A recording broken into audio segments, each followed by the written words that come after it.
know what this email is at Trey Lowdown? Nope. Oh, yes, I do. Have you seen it? Do I want to look at it? Obviously, he thought I did. He laid it in here in front of me. It's a lot of rambling. But, yeah, your name's in there several times.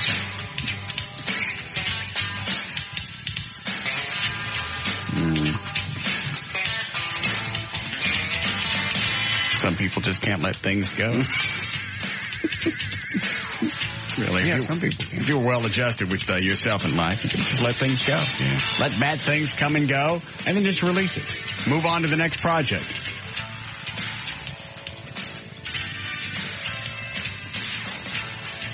First email I walked into today is from some chick. Monday show sucked. That's all there is to it. You're saying that because you said that. I don't make any difference. None of her business. I didn't ask for an opinion, appraisal, an evaluation.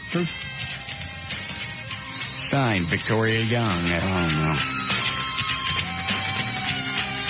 It's an MSN account. Yeah. Let's make her get a new one. Okay. You can say, I'm sure you'll just let it roll off your back. Yeah, because I let things go. Sunny Brook, 2064 at msn.com. That's Sunny, like S-U-N-N-Y. Gotcha. Brook. I don't know what 2064 would stand for. Sunny Brook, 2064 at msn.com. There. Go get it. What is the guy on 9? Is he an idiot? What do you want, hey, Matt? Russ. What? Man, just, I'm the one that calls up and complains about when you're eating on the radio. Now, my second complaint now, which is great, you haven't did that lately, and I say thank you on that. But, man, I only got a few minutes, so I have to hit into the office. Can't you start your show on time? No. Why? No. What's so hard about it? Matt, the show starts when I get here. I know, but you can't Matt, get there the early. show, Matt, the show start, Matt, the show start, oh! You understand that? Thank you. No, they got on the air, didn't it? Okay. That reminds me. Mm-hmm. My nose has been bleeding recently. It has? Yeah. Okay. Just after screaming at that guy. Oh. I told him I was going to do his a-hole. Oh, I guess, yeah. Does that mean anything? No. I mean, not like bad bleeding, just... occasionally? Yeah. Am I doing too much? You're not doing any. You're not doing it. We're burning up my nasal cavity. You are if you're doing any, yes. What would cause that? Man, I don't know. You're not doing anything different drug-wise or no, anti... It's my regular toot. No, you don't do toot. Yes, I am. No, you don't. You don't have any. You didn't. You wouldn't do it if you had it. You're afraid of it, and everybody knows it. Yeah. If I love alcohol this much, I can only imagine what toot would do to you. I mean, look at people that lose everything they've got because of cocaine. I watched it. Watched a friend of mine. Who was that? Lawyer buddy of mine. Lost everything? Everything. Had about a $350,000 a year job, $500,000 home, wife, 2 kids, in partners with his father, who was a very influential individual, and ended up calling me one night at like 3 a.m. for $20. How much toot can you get for $20? And I don't know what he wanted, and I said, it's 3 a.m., I'm not dealing with you. You're my friend, I'm sorry, but no. He didn't say what he wanted it for? No. He just woke you up and went, hey, I need $20. Can you help me out? No, he didn't. I swear. A lawyer? Mm-hmm. Well, obviously at this point, ex-lawyer. Just said. I don't know what you get for $20. I have no idea what he was wanting. I don't know if he wanted a cab ride. I don't know.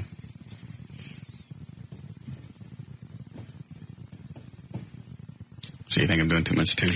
No. Are you doing any kind of nose spray at all? I just started a couple of days ago. What, nose spray? Yeah. What kind? The prescription. That's probably what it is. What's going on before that? Oh. Nope. You're not doing too. What about my blood pressure? That shouldn't be it, but we can sure have that checked easily. You always had low blood pressure. Yeah. I don't think the creatine would do that to you. It's probably that damn creatine. No. That's what it is. Is it creatine? What is it? I don't think so. That's Larry North trying to kill me. No, he's not. Yes, he is. He's giving me bloody bugs. No. Maybe you're picking your nose too much. No, it just kind of happens when I'm going in there digging around for thingies. Mm-hmm. Sometimes I get one that's a little off color. I got me a colored bug. Red. I'm trying not to be gross about it. You want to know what it looks like? No. I'll turn the mics off and tell you. Right. When I got to dig, for my normal treat. Yeah. It looks like I'm pulling out. Oh, God. It does. Oh.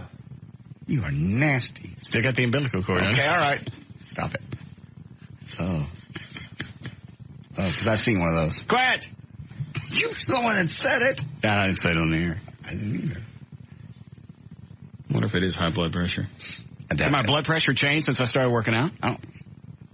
That's a Larry North question. I doubt that very seriously. If anything, I would think it would go down. Because you're working your blood, and as a result, your arteries are getting more workout. Mm.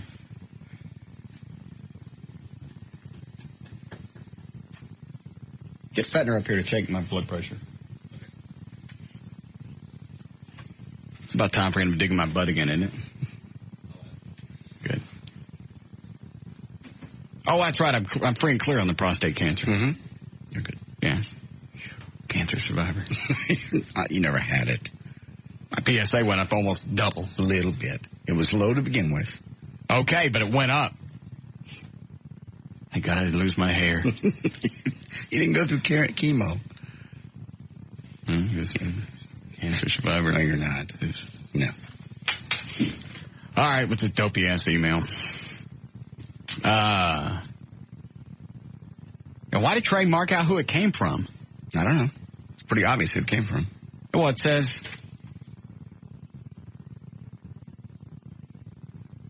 Well, it's a forward. Yeah, it's been forwarded by a bunch of people. All right. Anyways, from Ken Goldberg, if in fact this is true, it's from... What is it? The reason I just marked that out is that's someone who does stuff for us, and they asked to remain anonymous. Oh, okay. I didn't know if I get to talk to you before you saw it, so I just marked it out. Why is my nose bleeding? Probably because of nose spray. No, I just started it. Plus, just change in climate and everything else. That just started. Perhaps a change in altitude? Is that what you meant? No, just the weather's been changing. It just started. The change in the weather. Not my snot. How long has your snot been? I don't know. 2 or 3 weeks. Really? Yeah. About as long as you've been working out. See? That's what's going on. I bet I popped a nose blood vessel. Go get Larry North on the phone. Is it only on one side, or is it both? Why do you ask? I'm just wondering if maybe there's a specific vessel that you're... Hang on. Turn around and I'll dig for a minute. Please. Let me see. Wait.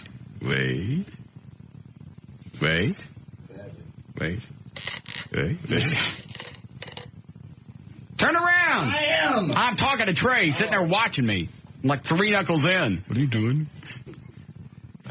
I'm looking for a pecan avalanche mudslide from Dairy Queen. Yeah. Wait. Yeah, looks like it's on both sides. Okay. So maybe there's one specific vein you popped and keep aggravating. I don't know. Go get an ear, nose, and throat guy on the phone. Check with Fetner. He knows a bunch of them. Okay. Don't let him up here because he'll dig in my butt to see what's going on. For some reason, he thinks that's the eye to your health. Because he's a men's health doctor. That's well, not everything is obtainable through your hole. Not everything. No. That's like going in and appraising a house just by looking at the garage. True. It's just prostate's his big thing. Prostate health. Russ. What is it, Chad? Well, you're a type A personality with low blood pressure. Okay. Are you though? You just low blood pressure? I don't know. That's really not too many people like that. Most type A's are high blood pressure, intense. Last time we checked it was low. That's good. Yeah. Well, not low, but average. Keep it like that. All right. Thanks. I still don't know anything. All right. It's from Ken Goldberg, formerly of the crap that we had on at night. We assume. We assume that he was? We assume that this is from him. Oh, yeah.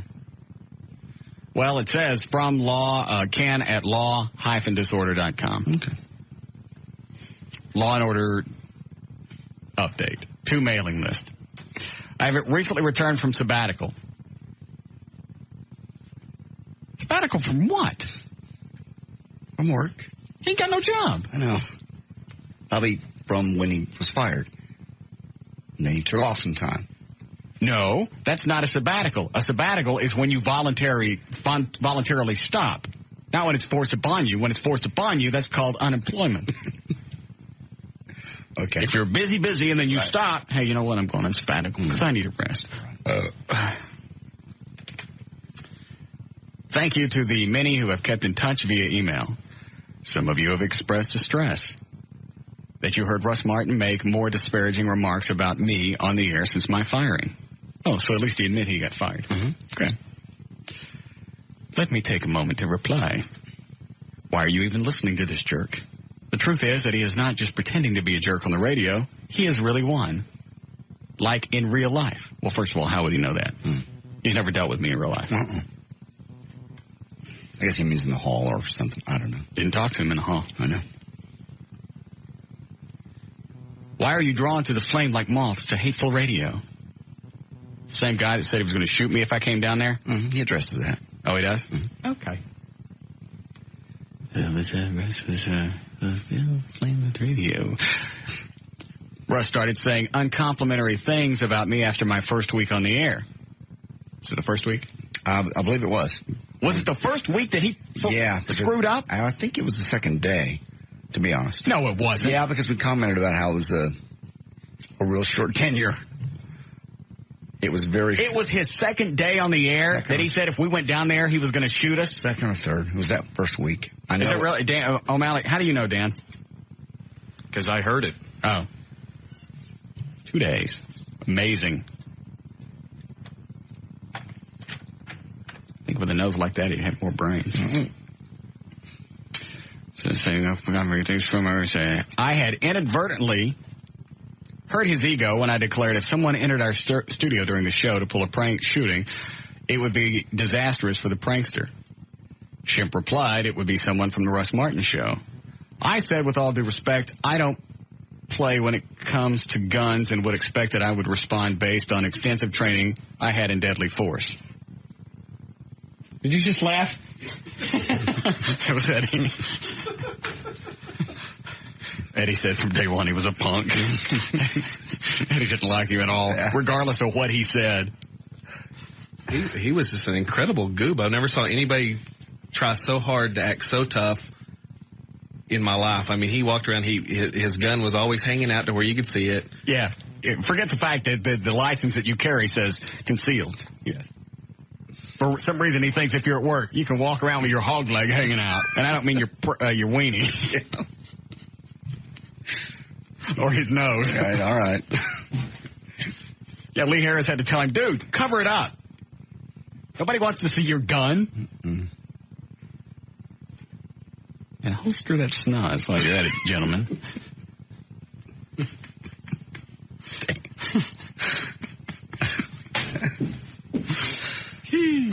From then on. Let's see. I don't play when it comes to guns. From then on, there was to be no peace on the air. Sad to say that the pathetic little man has the bully pulpit. Well, first of all, if it's a bully pulpit, and that's actually what's going on, I have it for a reason, because I know what I'm doing. And if you'd like to look at it as abuse of power, that's absolutely what it is. But it's also power that I acquired on my own. They didn't give it to me. I didn't have to pay $1,500 an hour for my show. Did I? Did I? Did I? Did I? Huh? Did I? No. That's right, I didn't, did I? Did I? Why don't you holster that schnoz, mister?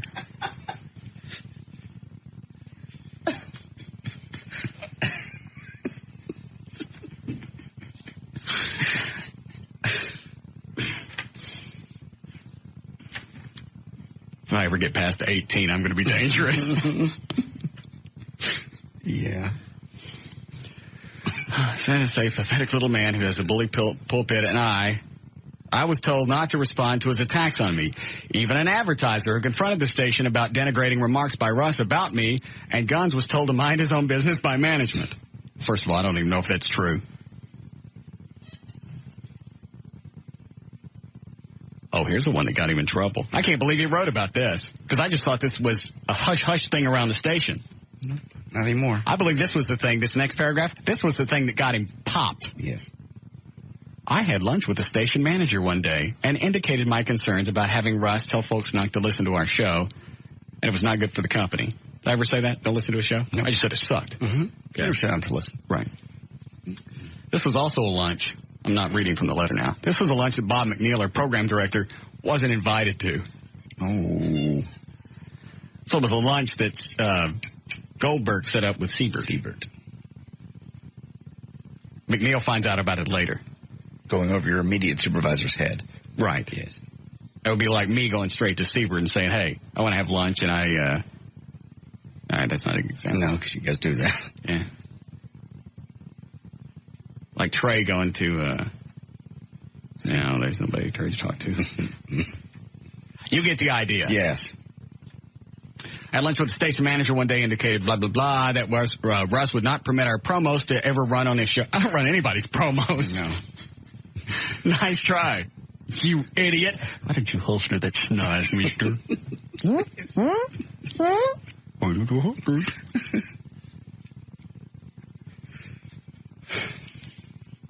You realize if this was a real schoolyard, oh yeah, I'd get my ass kicked every single day.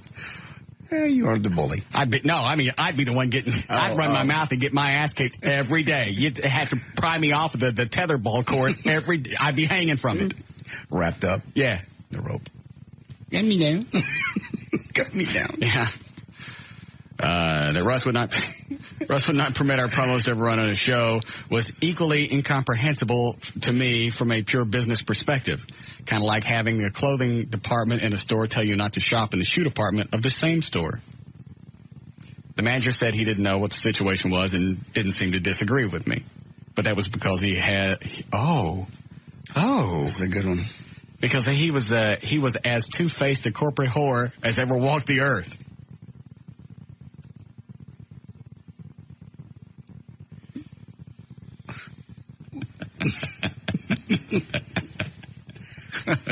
Yeah.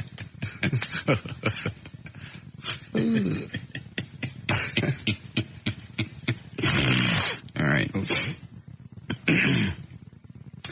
Does this really go anywhere else? He's just pissing and moaning that he couldn't keep a job, and he got popped. And he tried to go over McNeil's head and run his mouth, and he got popped for that. You don't supersede the chain of command. I can, but normal people don't. And even I don't. If I want to talk with Siebert about something, I always make sure that McNeil finds out a day or two later. There you go. You let him know. Yeah. I think that's the right thing to do. You're thoughtful. Yeah. But you are. Let's see, but the nature of that type is, let's see, Russ competed against me in the ring. I still need, good God, what is it with people and punctuation? So the die was cast, and I found myself replaced. Russ reigned supreme because enough people find his flavor to be tasty. It's just a letter from a horribly angry Jewish man about persecution. Mm-hmm. There's a switch. Mm-hmm. I committed some form of suicide with the radio life I had. Oh, yes, you have. Russ would have no life outside of radio, so the gods have been only... Drag him up here. I'll whoop his ass as he stands in the studio. I really don't care. I don't care how tough you were on the streets of Chicago or New York or wherever the hell you grew up. I'm from the Grove, man. You don't mess with the Grove. No. They don't call us Grove Rats just because it sounds neato. That wasn't the school mascot. Yeah. You know what our mascot was? It was an aborted fetus. No, it wasn't. You don't mess with us from the Grove. And the guy that had to dress up like that at the football games.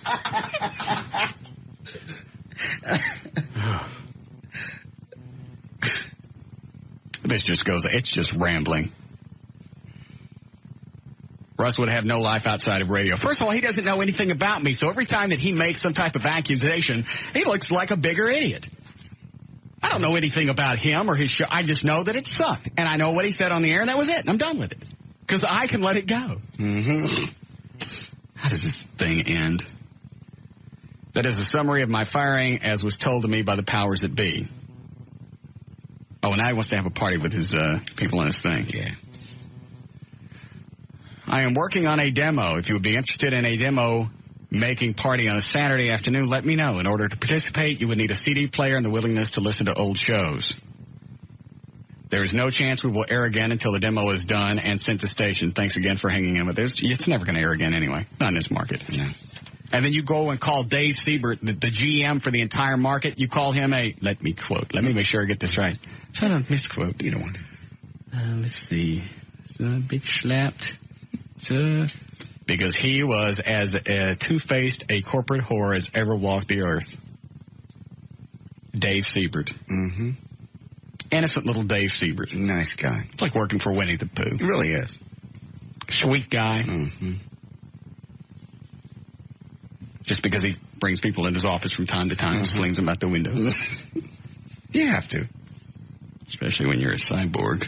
He's not a cyborg. Guess he is. I saw his head come off one time. He put it back on. Then he jumped up and he latched onto the ceiling. He jumped out the window on the side of an 18-wheeler and rode down the freeway. He did. No, it didn't. Yes, he did. Absolutely. Down the window, under the side of an 18-wheeler. I was passing by 183. held onto the side and looked at me as he went down the freeway. No, he didn't. I gotta be on cocaine to say crap like this. You really do. That's where the nosebleeds are coming from. I'm getting the visual. That's my problem. You immediately just jump from just feet on the ground, straight up to the ceiling, grab the ceiling with all fours, and then out the window on the side of the 18-wheeler. What's wrong with me? I was being eaten straight out of the trunk. Sorry. I just get this vision of Siebert in his little suit hanging on the side looking back going, aha! You'll never catch me. Coat flapping in the breeze. Aha! Is that funny because of Siebert or just in general? Just in general. See your boss jump out a window and hang on to an 18-wheeler and look back and go, aha!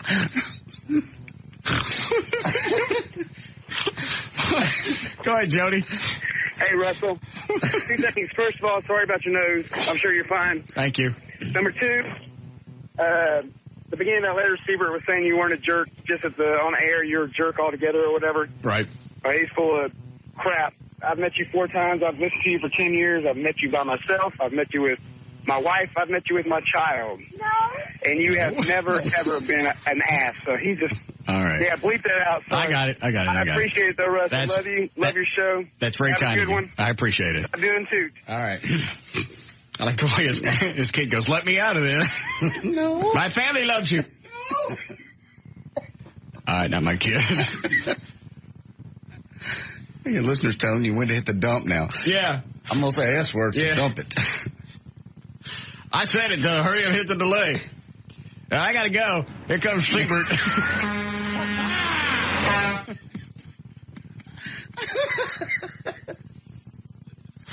I know. I absolutely apologize for the last 20 minutes. Yeah, well, that's funny.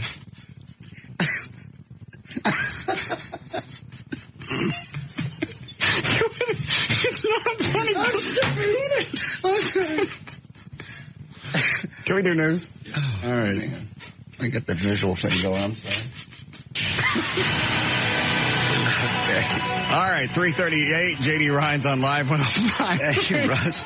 It was brought to us by Expedia.com and Miller Brewing. Expedia.com, making it easy to find the trip you're looking for. Expedia.com. Don't just travel. Travel right. This hour of the Russ Martin Show is brought to you in part by Miller Lite. All right, Tuesday, September 9th. Hey, Dave. 2003. Birthdays today go to Rachel Hunter. She's your little English minx. She's 34 today. Adam Sandler. She's only 34? 34. Yeah. No. See how bad she looked when she was here a couple of years ago? She looked rough, and she looked worse than that. We saw her out after they'd been shooting all day, that movie. Yeah, because we saw her where? We saw her at Have a Nice Day Cafe. That's it. Yeah, she came in with her entourage. Mm-hmm. She looked Like she might have a nosebleed. Might be, maybe little sinus issues. Yeah. Adam Sandler turns 37 today. Hugh Grant is 43. Angela Cartwright, you remember who she was?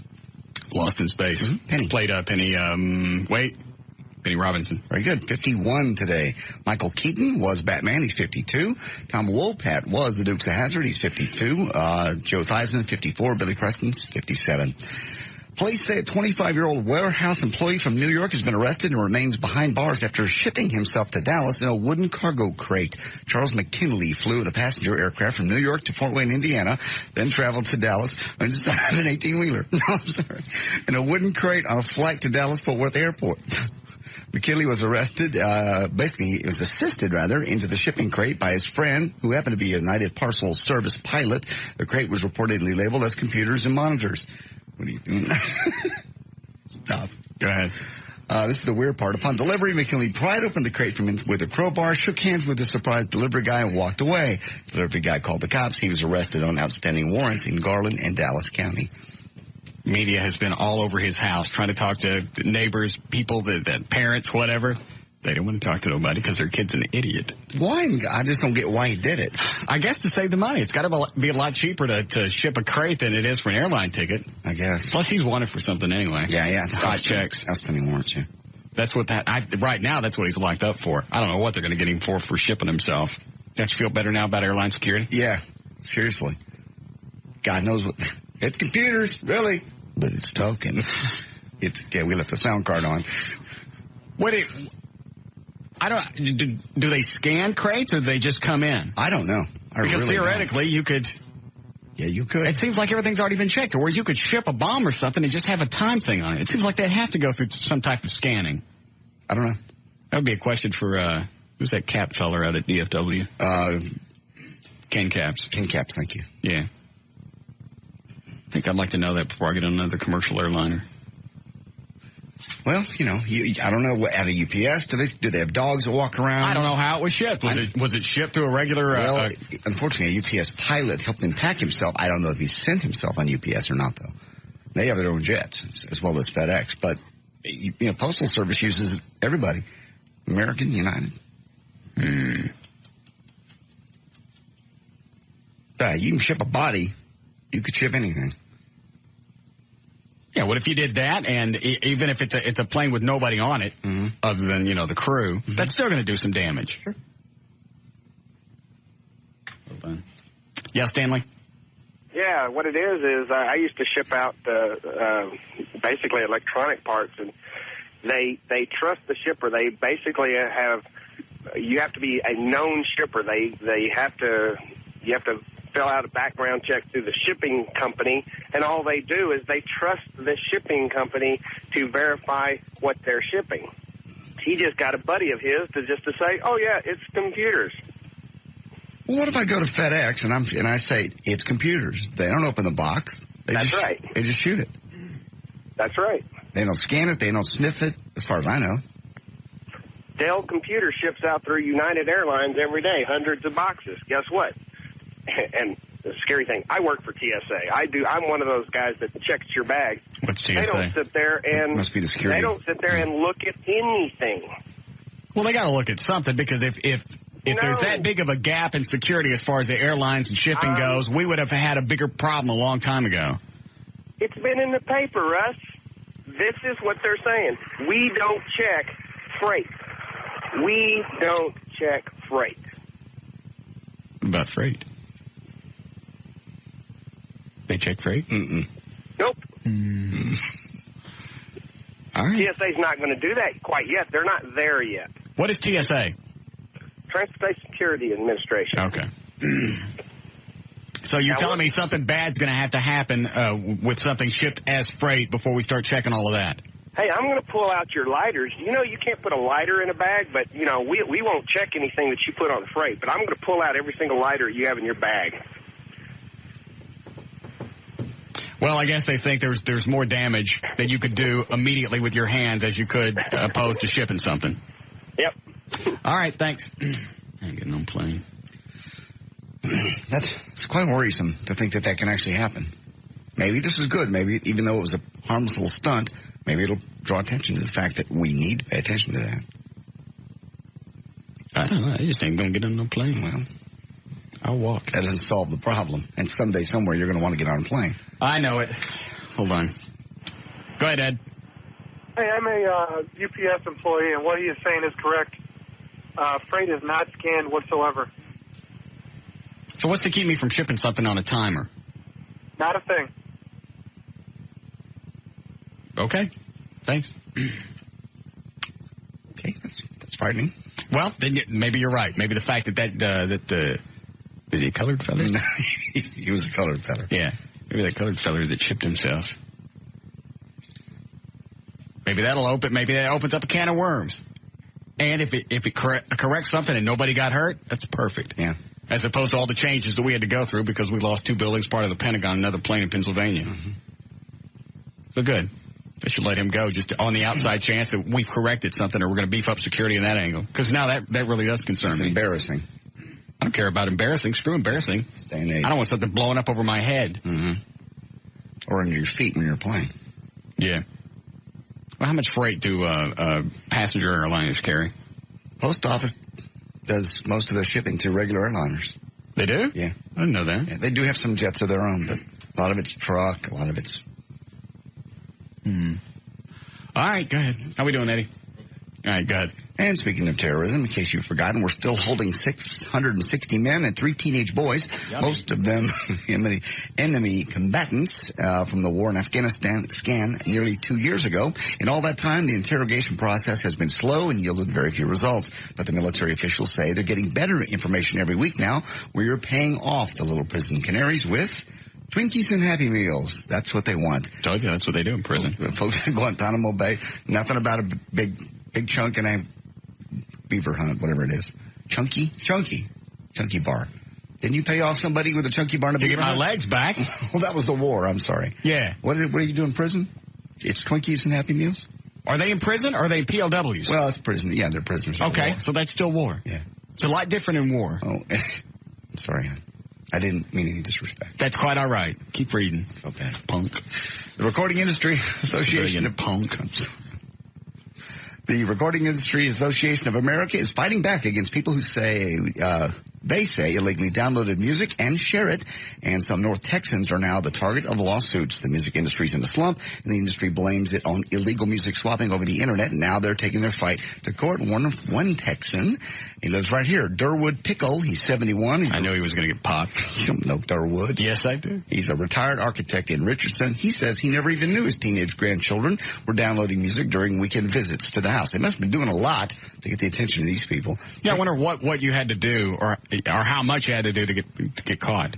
Had to be a lot to stay online and have them actually trace and see where you were going. He says he's not even much of a computer guy. He was unaware of his being sued until contacted by the Associated Press. He said he rarely even uses his computer at home. An estimated 60 million Americans participate in file sharing networks using software that makes it simple for computers to locate and basically swap music back and forth. Of course, some of the ISPs were forced to turn over information on people. That's how some of them got caught. But if a kid's doing it, how do you prosecute a kid? I think you end up prosecuting whoever owns the computer, which would be the adult.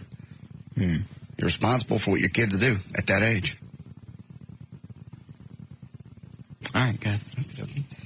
The makers of Slip and Slide, remember those little things, have filed a lawsuit. I saw this story. This is retarded. It really is. Over a scene in the movie Dickie Roberts' former child star that shows actor David Spades getting to a painful halt on the little summertime water toy. Whammo. Did you hear what you just said?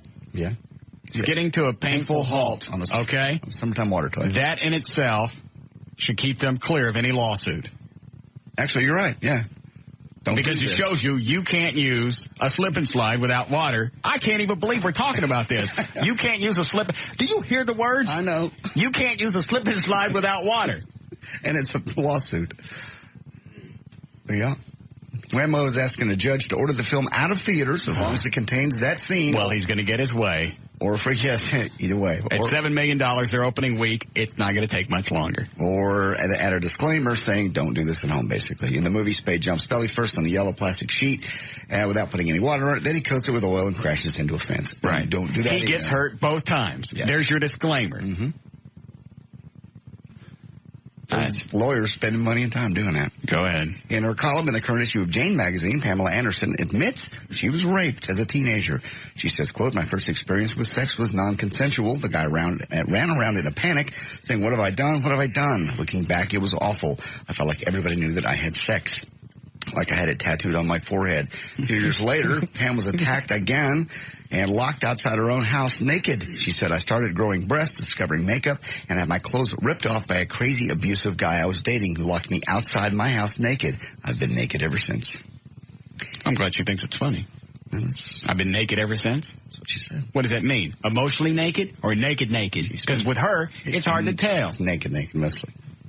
And View from the Top is out on video DVD today if you want to hear any of this. Cut one is Gwyneth Paltrow.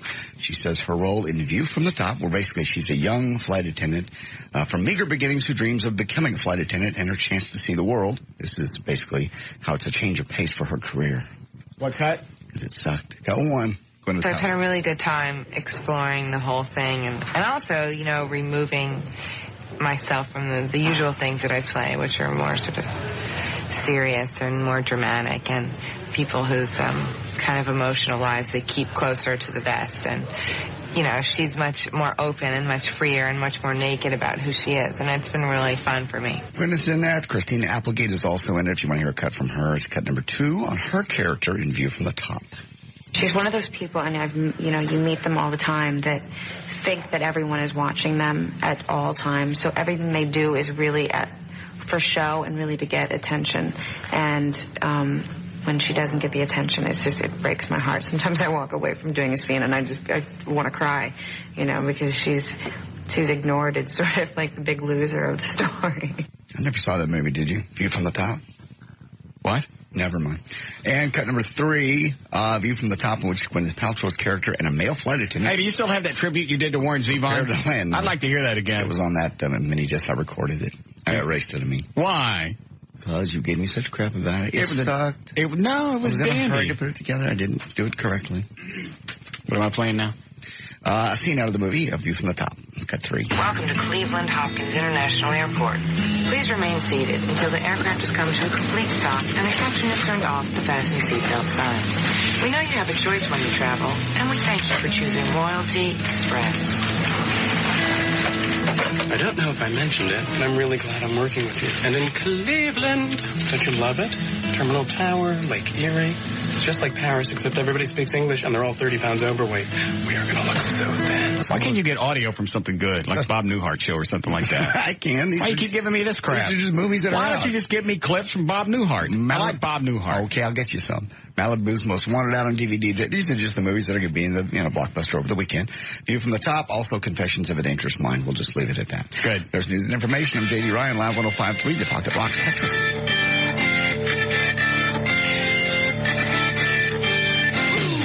be back with the Russ Martin Show.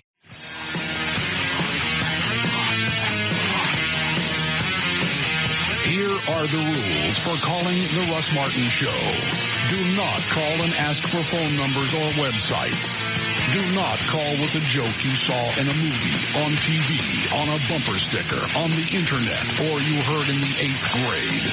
Do not call and ask for advertisers' phone numbers. Call information and ask them. Do turn your radio down. Do get to the point. Practice in front of a mirror before calling. Do not waste time telling Russ your name. He's far too important and busy. He won't remember it anyway. If you understand these rules, call Russ now at 214-787-1053. You do a legal ID? Yep. All right. What do you got, Gail? I got Joy Internet and Just Breaks. All right. Your cue is just stop and think about it. Joy.net. Quality internet for $6.95 a month. It's fast, reliable, and secure. Internet with no advertising, just clean, straightforward service. Go to www.getjoi.net. Call the brake safety experts at Just Brakes today and ask about their 4-wheel friction reline for as little as $99.88. Just Brakes. Just stop and think about it. Oh, we've got another freeway shut down. Northbound 75 Central at FM 455 in Collin County. This is a head-on collision. Care flight's on the scene, and your ultimate route would be Highway 5, which, a little further south is Greenville. Southbound 35 Simmons past Regal Road. You've got road work in the right lane. That's causing a bit of a slowdown to the Loop 12 split. Eastbound I-20 at Mountain Creek Parkway, a stalled car's been moved to the right shoulder. And westbound 20 at Dowdy Ferry, a stalled car's off to the right shoulder. In Arlington, northbound 360 at Lamar, there's wreck. That one's on the right shoulder, but that's not causing any delay right now. It's also brought to you by Nissan. Trust the people who know your Nissan inside and out to perform the regular scheduled maintenance your Nissan deserves. Nissan genuine service and parts only at your local Nissan dealer. I'm Gail Lyko on Live 105.3, the Talk at Rock, Texas. Thank you, Gail. Weather looking nice until Thursday. 70 for the low tonight, 92 tomorrow, and sunshine. We have 90 degrees now at Live 105.3, the Talk at Rocks, Texas. You have any idea what Trey wanted when he came in? None. He's got 2 CDs in his hand. Yes. He's waving them around in the circles, and I don't know if he's got something to tell me or he's doing a magic trick. I think he had something to say. He locks up, especially when he comes in here, because he knows you're going to jump him. There's nothing to jump. If he had 2 CDs in his hand, and he's going like this. And nothing's coming out of his mouth, and I'm looking at him, I went, there's a dime in it. If you tell me what you want, I'll give it, and you can keep it. Or either one of those disappears. Yeah. If both of those disappear, I'll applaud lightly, and you're off the hook. Trey?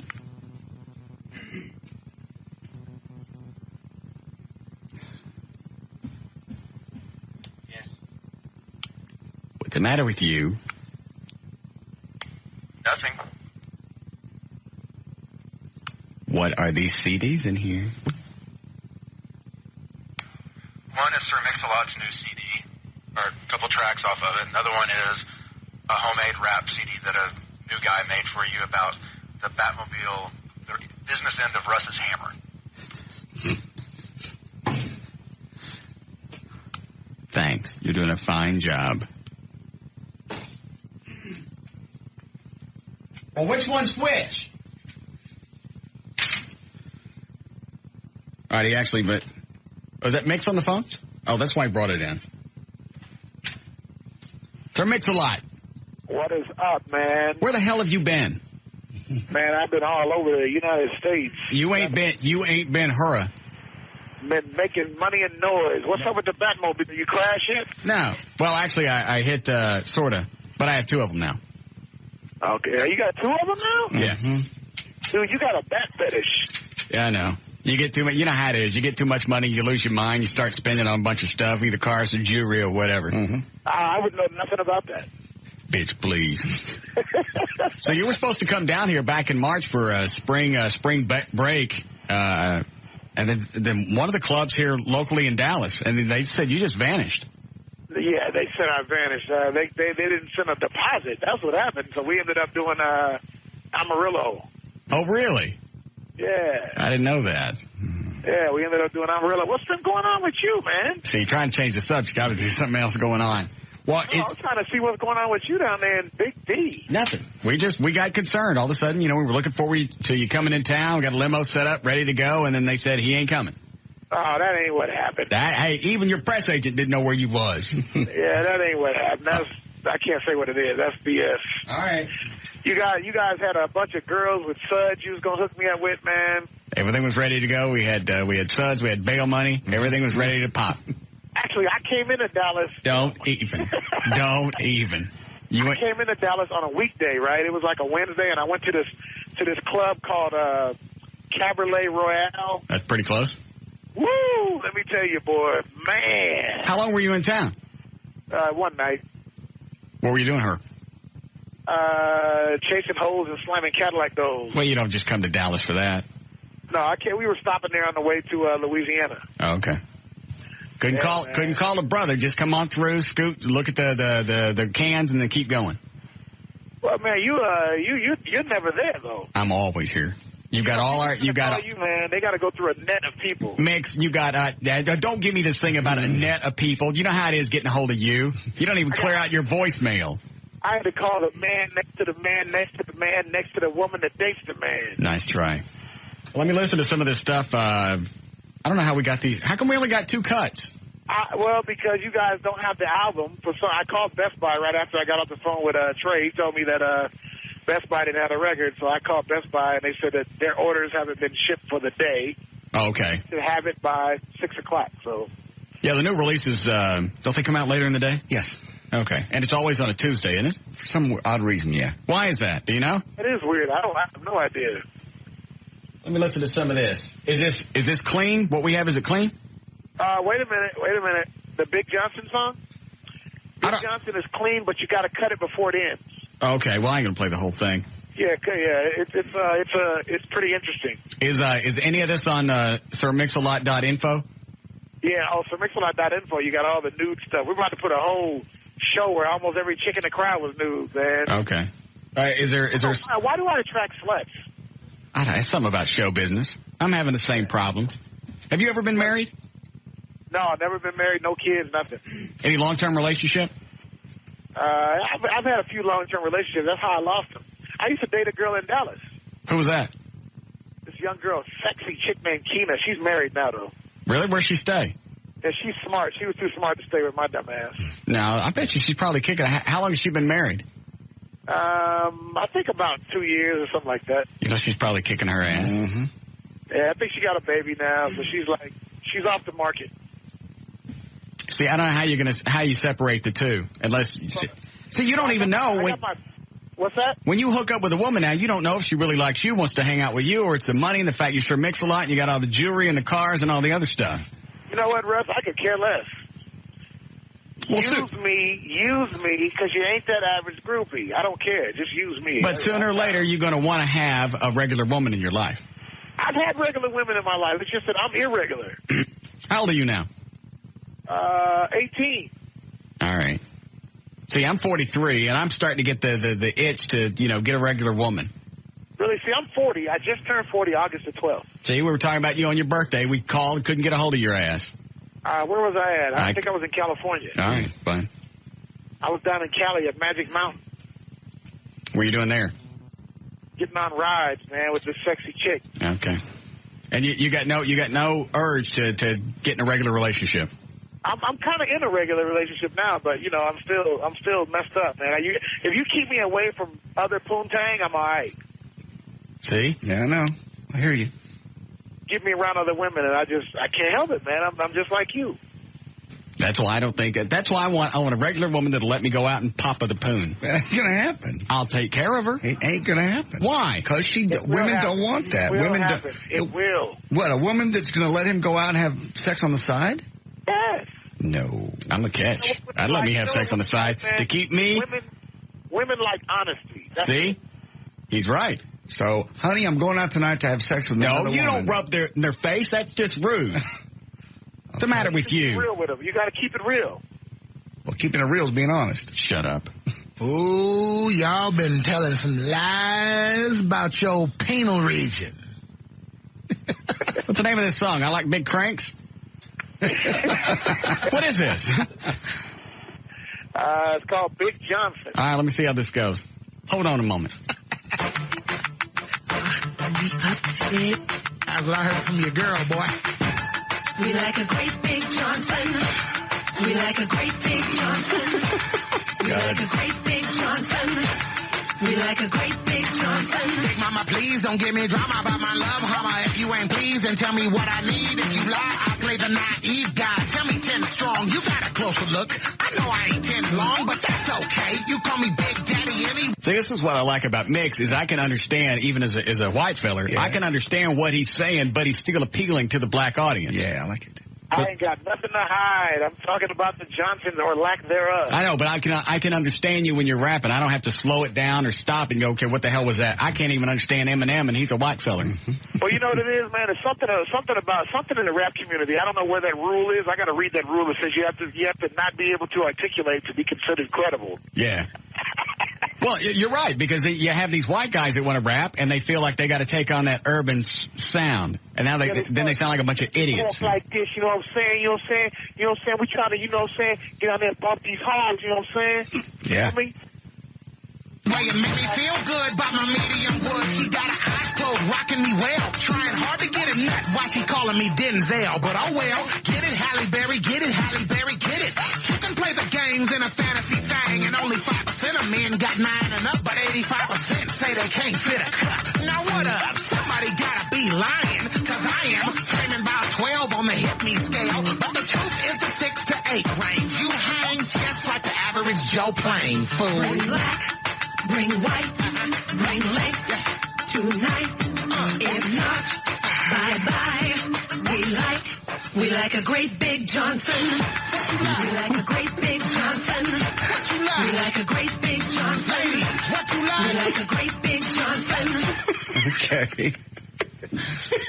The answer to Baby Got Back. Got it. I just like the fact he had to pay women to come in there and go, all right, you're going to sing about my Big Johnson. You got to act like you like it. Russ, you ought to see how uncomfortable all them small pecker cats be when I do that live. Yeah. Yeah.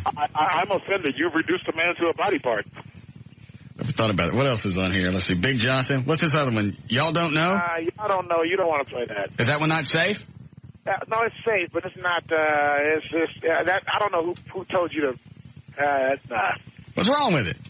See, now you built it up. I got to hear it. Now I can't stand it. I wish it was playing already. What's wrong with it? There's nothing wrong with it. It just don't.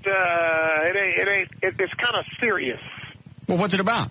It's talking about back when I used to be kind of in the pimp game and all that stuff, man. So, were you really a pimp?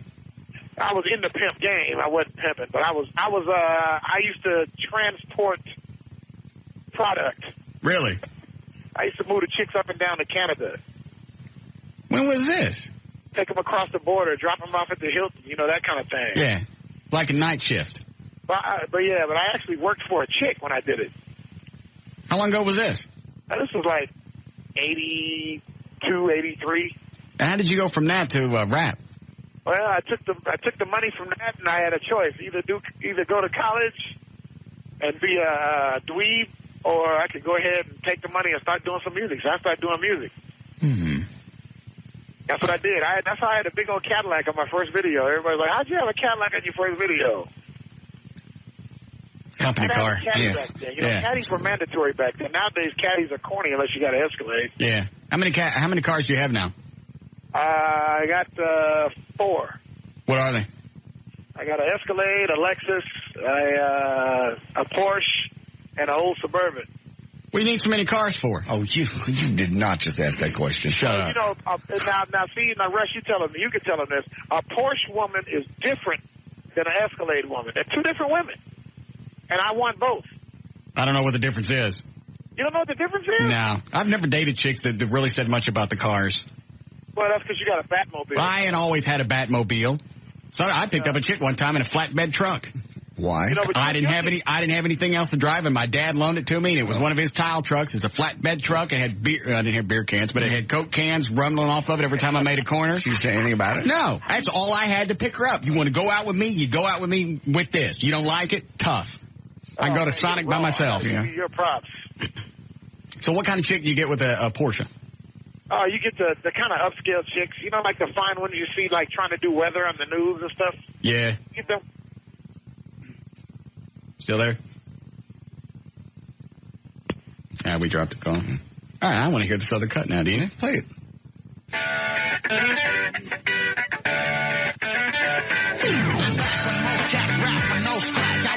I like this. I do too. What's his problem?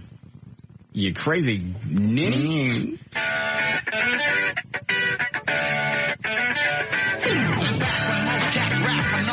I was minimum wage and I'm hungry and raging, no vacation, hating my situation. I'm hearing freaky rumors about exploitation. A new vocation, I changed locations. I'm working for this truck, but she pays well, so I figured why. Now this is what I'm into. Sex sells, and every now and then I gotta pay bail. But now I'm swimming in mail. I'm only 20 years young and a brand new pimp. Seville goldfish wheel with the big grill, looking tacky as hell. I got rules in my head with an 8-inch sail. I'm doing things I'm ashamed of. A game with no love, with cats and polka dotted suits. I like this better than Big Johnson. Too, right, spurs. Spin them on the chick to work curbs. Feel me? Y'all fools don't know about how this black man done changed. Yeah. Y'all fools don't know about how I picked up this game. Y'all fools don't know about all these sisters I've lost. This is my new favorite song. Y'all fools don't know about how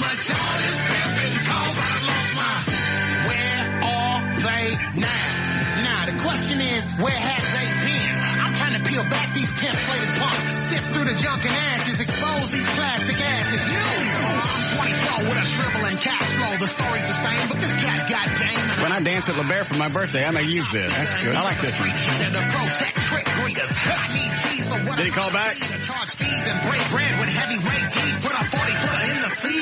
Say, what's the matter with you? Man, you know, Verizon Wireless. Nah, I don't care about Verizon. I like this second cut better.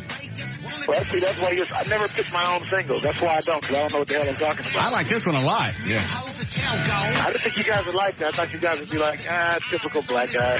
No, not this one. No, it's a little more. Who's playing a guitar on this? I got this friend of mine. His name is Adam, man. Ooh, look at this girl here. What's up, baby? God. Hey. Does she know? Oh, my goodness. Does she know who's talking to her? I don't think she gave a damn. She kept on walking, man. Wow, man, look at that walk. This girl is switching, I swear. There's a breeze behind this chick. Can you catch up with her? Well, I'm stuck in traffic, man. She's looking back. Hey! Get her in the car. I'm on the radio! She know who you are? No, I think she's a little intimidated, man. She see this big black truck with big rims. She thinks, oh, God. Uh-oh. I get in that. Next thing I know, they're going to find me out near El Segundo. Yeah. Yeah, she'll be trying to work her way home, she thinks.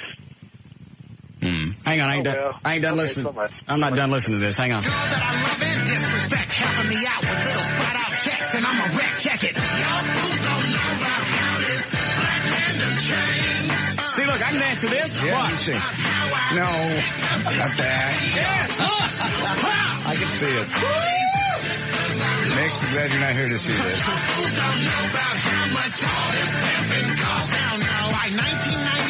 I got to get this whole CD now. Yeah. Is there anything else on the CD like this? Yeah, there's a couple of songs like there's another song called Game Don't Get Old that's very similar to that. Yeah. Wait, who'd you say is playing guitar on this? This cat, his name is Adam. Adam Evil. He's the one that built my website.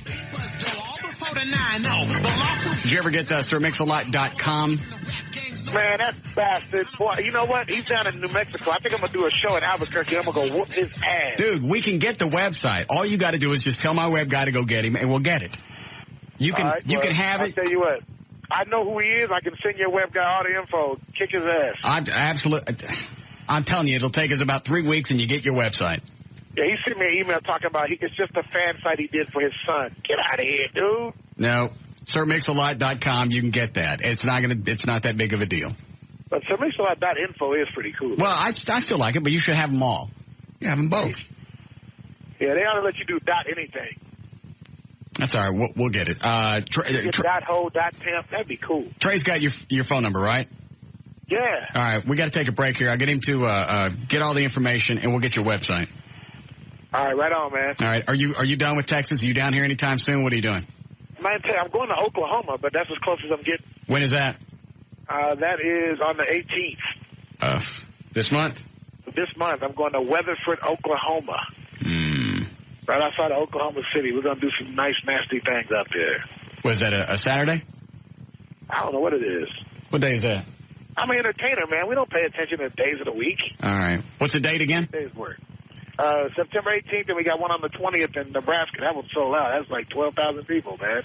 All right, we may drive up to Oklahoma then. That's going to be, man. Come on up to Oklahoma, man. Come on up. I'll buy y'all something to eat, and we'll go bring the Batmobile. Yeah, I can have it hauled up there. Yeah.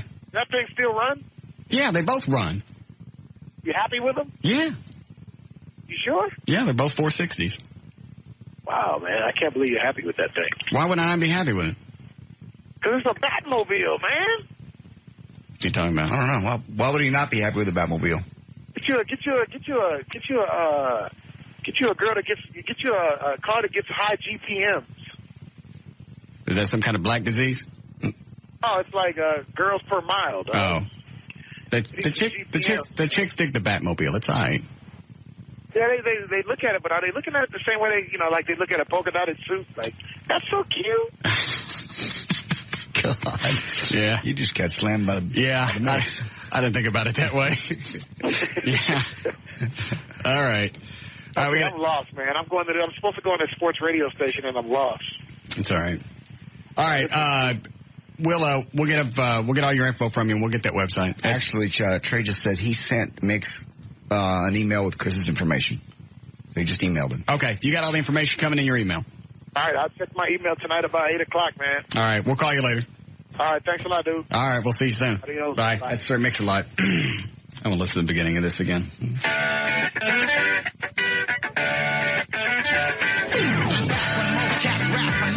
I was minimum wage and I'm hungry and raging, no vacation, hating my situation. I'm hearing freaky rumors about exploitation. A new vocation, I changed locations. I'm working for this chick, but she pays. It's weird that he likes the other one better than this. Yeah. I can see this one getting a lot more airplay than the first one. But now I'm swimming in mail. I'm only 20 years young and a brand new pimp. That veal goldfish wheel with the big grill. Load me up a cold bumper, Eddie. I got rollers in my head with an 8-inch sail. I'm doing things I'm ashamed of. A game with no love, with cats and polka dotted suits and all right, we'll be back. Spurs. That's right, Spurs. Spin them on the chick to work curves. Feel me? Y'all fools don't know about how this black man done changed. Yeah.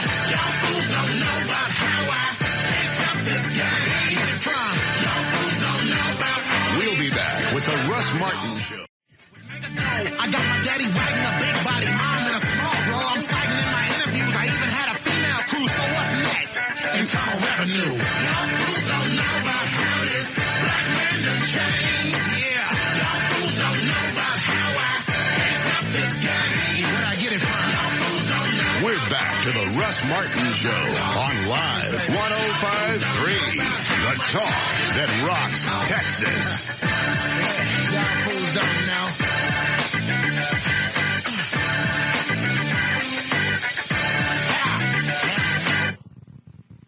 I like that one. Yeah. It's from the CD Daddy's Home. Is that what it is? Yep.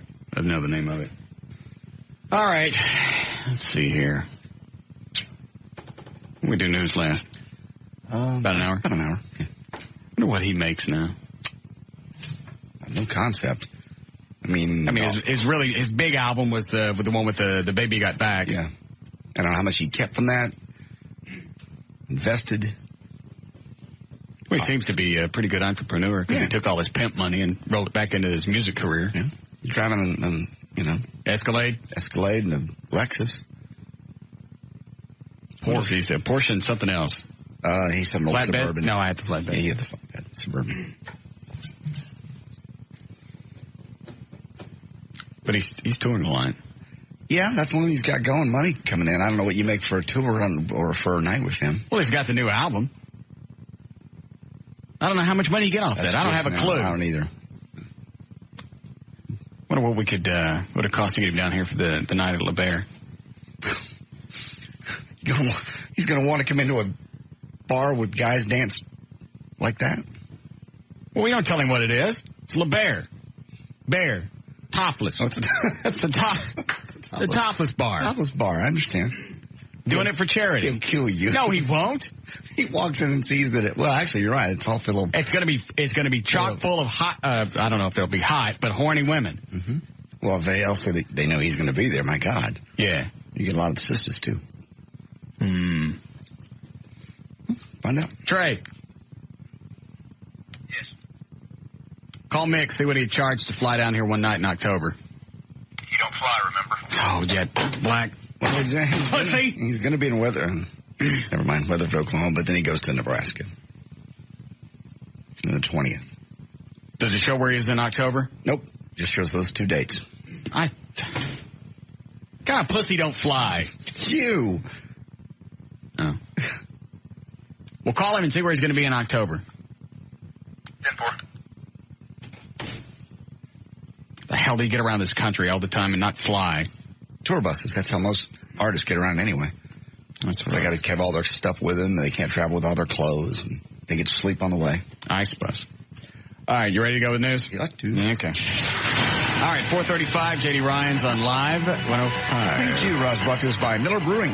This hour of the Russ Martin Show is brought to you in part by Miller Lite. Okie doke. Here we go. Terrell Bolton says Ron Kirk is dancing on his grave. Mr. Bolton says he is hurt and angered by the recent remarks of Mr. Kirk. The former chief deemed Mr. Kirk's comments a low blow and said the former mayor has damaged himself politically. Mr. Kirk, who was mayor during the first 2 years of Mr. Bolton's tenure, said he said in recent days that he would have supported the firing of Mr. Bolton in 2001. I was hoping to ride off into the sunset, said the former chief. huh? But when he attacks my name, I have no choice but to respond. Right off into the sunset. He's been screaming and hollering from the treetops. Mr. Bolton well, has who's saying that? Is it Bolton or Kirk? That the chief. Bolton. Oh, he ain't riding off into nothing. Yeah. You're obviously not reading the copy that I sent you. No, I'm not reading the copy you sent me. You want me to read the copy? You get ready for the delay. I'll read the damn copy. I've seen I don't think Bolton don't even make a... I'd read that. Probably you shouldn't. I copied it straight out of the Dallas Morning News and threw in some extra quotes that Kirk didn't say. Yes. Looked good, though, didn't it? Looks very good. You found the right font and everything. Thank you. It's very nice. Speaking of the cops, investigators, you're like this, say 3 neighboring... Oh, wait a minute. What was it that Kirk was saying about him? Well, I don't have the quotes. He's just been slamming him, saying, yeah, you're right. I would have fired him, too. I would have supported the firing of him. Well, now that we see how Bolton acts, now that he's out of office, you know that he's out of control. Yeah. He's obviously not as reserved as we thought he was, being the chief of police. That was an act, obviously. Are they still having protests downtown? I don't even know. They probably got tired. And that's what we were just talking about this the other day, too. Investigators say 3 neighboring businesses in Dallas that were just fronts for prostitution have been closed. Police shut down Bikini Modeling Studio, Bikini Model Body Works, and Tan Sauna on Emerald Street near I-35 at Royal. Property owners... They closed Tan Sauna? Yeah. Property owners now going to forfeit $10,000 in bonds posted last year. I saw this story on Channel 5 today. The very next story was, we need more cops. We're 200 below where we need to hire 750 more cops. Laura Miller wants to do an efficiency study now to decide the best use of our police force. Spend money on an efficiency force. You know what? Send me $50. And I'll tell you exactly what to do. Stop having them bust tanning salons. Stop having them go into topless bars. Stop having them hang out at areas like that. When you get the streets safe and you're sure that everybody can roam the streets day or night and not get popped, then you can go back and jack with the topless bars. There's your study. Send me $50. It's not that hard. It's amazingly simple. What's the but? I agree. No, there's no but at all. I'll bet you money that she'll spend... They spend all this money just trying to run the topless bars out of the Bachman Lake area. Okay, that's done. Congratulations. The world is safe. Now I don't have to drive up and down Northwest Highway and worry about somebody's nipple being too close to someone's face. I can't stop at no ATM. No. But as far as nipples and faces, I'm protected. ATM, I got to pull up there. I got to pull up 6 or 7 feet past the ATM, make sure ain't nobody hiding on the other side. Back up, make sure that area is clear. Then pull back up to the ATM. I got my pistol in my lap, ready to pop somebody if they come flying around. And you're worried about somebody sticking their boob in somebody's face? I agree. Or if somebody's tanning and if they got a great big tanning salon and for some reason they don't have no tanning beds, what do you care? Nobody's getting hurt. Nobody's getting beat up. Money changing hands for something that both people want to do. Both people want to do. Last time I got robbed, ain't nobody asked me nothing. Wasn't something you wanted to do? It's not something I certainly wouldn't wait in line for it. Every time I've been robbed, I didn't like it. I got you. I remember. And I've had many a gun screwed into my mug. 2. How many you had screwed in yours? None. Okay, then. 1 is too many. You're right. Great big nickel-plated .45 automatic. You know how big the barrel was? No, not that big. It was the size of a large pizza. You get one screwed in your mug, and you see how big that looks. I was waiting for the cannonball to come out of it. Like, how the hell do you carry that around? I can't even imagine. I really can't. But we have to make sure that all the tanning salons without tanning beds are going to get shut down. They obviously spent 6 months. No, I'm sorry. Back to last year. So they spent over a year pursuing just these three businesses. You know why? Why? Because they're easier to catch. You're right. They're easier to go in and bust. It's harder to catch those little sneaky bastards running around the street killing people. So what do? You go pop somebody where you know they are. We'll look at it. Efficiency study. That's my favorite. Those 2 stories were back to back on Channel 5 today. it just makes you wonder, do they see how idiotic it sounds?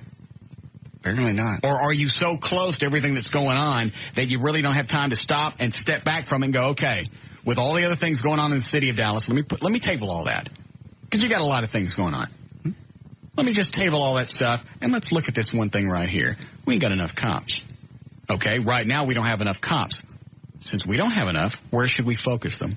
Should we worry about the topless bars? Mm-hmm. Should we worry about the tanning places?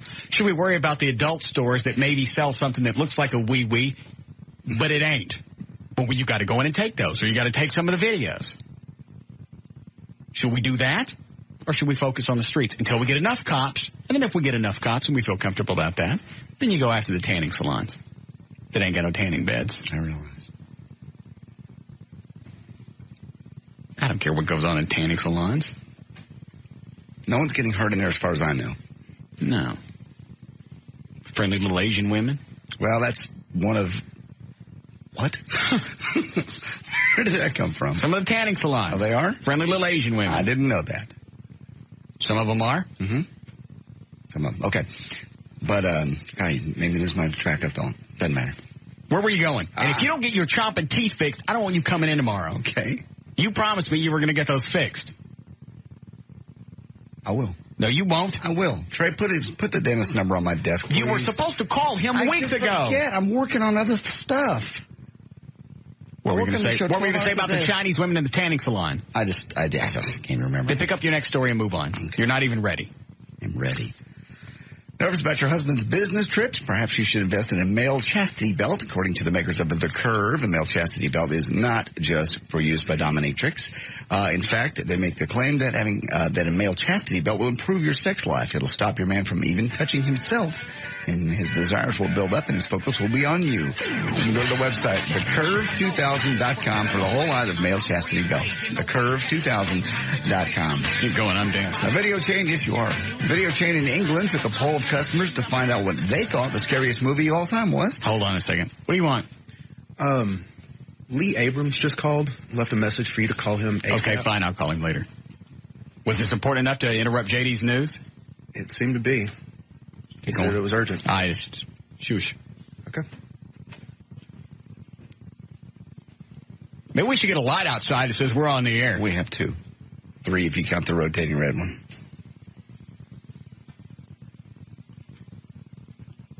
I can't take much more of this.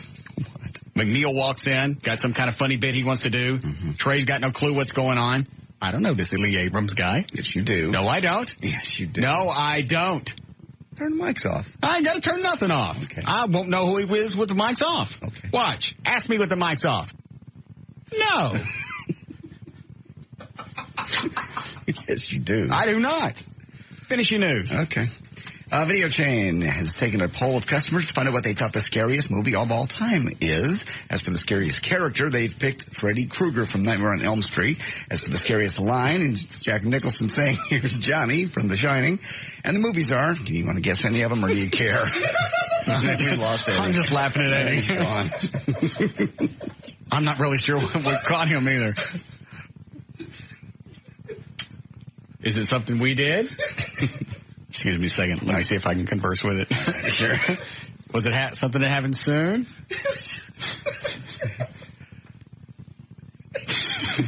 Did it happen when Trey came in? Afterwards? Okay. Was it when JD asked me? Okay. Okay. All right. I don't know why that caught him, but okay. At least I narrowed it down. All right. We're not in scary movie mode right now. I'll just give you number 1 and we'll move on. The Exorcist was number 1. And, wait a minute. What's on the list? Okay. Do you care? Number 10, The Wicker Man. Number 9. The what? The Wicker Man. That ain't scary. Number 9. I can't remember the last time I was at ATM and a wicker man came up and robbed me. From 1990, Misery is number 9. Number 8 is Ringu. I've never heard of that one. What? Ringu. Oh. Psycho from the 60s. The 60 version is number 7. The Blair Witch Project, which I didn't think was scary at all, is number 6. You didn't like that? It wasn't scary. I don't think Eddie liked it either. Yeah? How about you, Dan? I saw it a couple of times. I bought the DVD. Did you? I just liked it. I like going on the premise that it was real. I mean, I knew it wasn't. Mm-hmm. I just like watching it as a documentary. Kind of placed myself into the action. Oh. That's why I enjoyed it. Stuff. What was number 10 again? Number 10 was The Wicker Man. What's scary about Wicker? I didn't ever see the movie. It's from 1973. Number 10. All right. The Candyman was number 5. Nightmare on Elm Street was number 4. Silence of the Lambs, I agree with that one. Number 3. The Shining, number 2. And number 1? Wait. Or did you already tell me? I don't believe I said it already. I think you did. It's The Exorcist. Right, that's right. Yeah. 73. All right. And finally, I'd want to live to be a very long life. Happy life? No. That's right, you don't. Never mind. Molly Saxton Beard did. She died at the age of 110. Her secret to long life? A daily shot of vodka, sometimes more than just a shot. And she smoked right up until the time of her death, always refused to exercise, never exercised. She lived without any assistance until she was 107. She was widowed for 85 years. Like to remind people that she outlived all the doctors and all their fancy advice. Along with the vodka and smoking, she also credited her long life with hard work. She started working at 5, milking the family cows every morning. Hold on a second. Yeah, Chris? Hey, JD, the Ringu is the original version of the Ring. It's like an Oriental version. What is Ring? What is the Ring? It's that one where that, I've seen it like once. It's, where that little girl comes out of the TV and like scares people to death or something. That was Poltergeist. It's pretty scary. It's She like didn't come out of the TV. with The Exorcist. All right, thanks. What was that? What was the Ring? The Ring was about, if you watched the videotape, anybody that watches videotape, you had 7 days to live. You'd get a phone call as soon as you finished watching it, and on the phone, it said 7 days to live. I never heard of this movie. It's actually a really, really good movie. The Japanese version is completely different than the American version. I saw both, but the Ring was actually a riveting movie. I mean, you kind of sit there and you have to watch it and pay attention to everything that's going on, and they slowly explain where the tape came from, how it was made, because they put the tape in a machine, and you know how they got little bars that'll tell you, that count on the VCR, tell you where you're at on the tape? Yeah. There's none of that on there, so it wasn't magnetically encoded on the tape. They don't know how the tape was made. They go through all the steps of trying to figure it out, and the lady's only got 7 days to figure it out or she dies. Oh, I got it. And on top of that, her kid watches it. Do you have to pay close attention? Because I'm bad at movies like that. No, it's just like, there's little things that you'll pick up on. Like, you just watch it and you see little things. And if you watch it a couple of times, that's what I had to do, is just watch it a couple of times and say, oh, okay, that's what they were talking about. Because like Blair Witch, I didn't pay attention to the beginning. Mm-hmm. And you know how it ends? I do not. Did you ever see it? I never did. Well, how do you know you didn't like it? I saw part of it, and I just bored me. Which part? I started at the beginning, and I don't remember it. You walked out of the theater? I actually saw it where did I see it? I can't remember. I just remember not liking it. All right. Well, they explain a bunch of stuff at the beginning. And the way it ends is a chick's running around this empty house in the middle of nowhere. It's out in the woods, and it's, just a house that looks like it's been vacant for like 30 years. And the guy that she's with, now he's gone. Okay. And she's running around the house. It's pitch dark, and she's got a camera, and the only thing that's lighting the scene is the light on her camera. She goes running down the stairs, and now she's in the basement, and the kid's standing in the corner facing away. Okay. Well, as the story goes, that's what happens. They make them stand in the corner while the nut that runs around the Blair Witch thingy kills the other people. So as you see him stand in the corner, you know that she's going to get it because he ain't supposed to be looking. Oh. Well, I didn't catch that at the beginning of the movie. So she comes running down the stairs. I went, well, you had to go pee. And then she gets hit. She gets whacked. She gets whacked, and then that's the end of it. I never figured it out. Somebody had to explain it to me 2 or 3 days later. So that's why I don't like movies you got to pay attention to. I like easy movies. The Thing with Two Heads. Blob stuff. Blob was good. Those things aren't difficult to follow. Mm-hmm. Are you done? I'm finished. There's news and information. I'm J.D. Ryan, Live 105.3, The Talk That Rocks, Texas.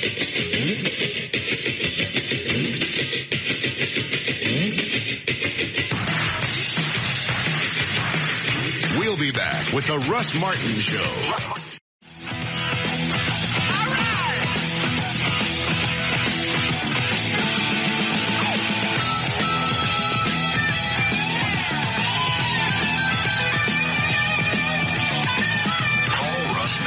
At 214-787-1053. You just ran a legal ID, didn't you?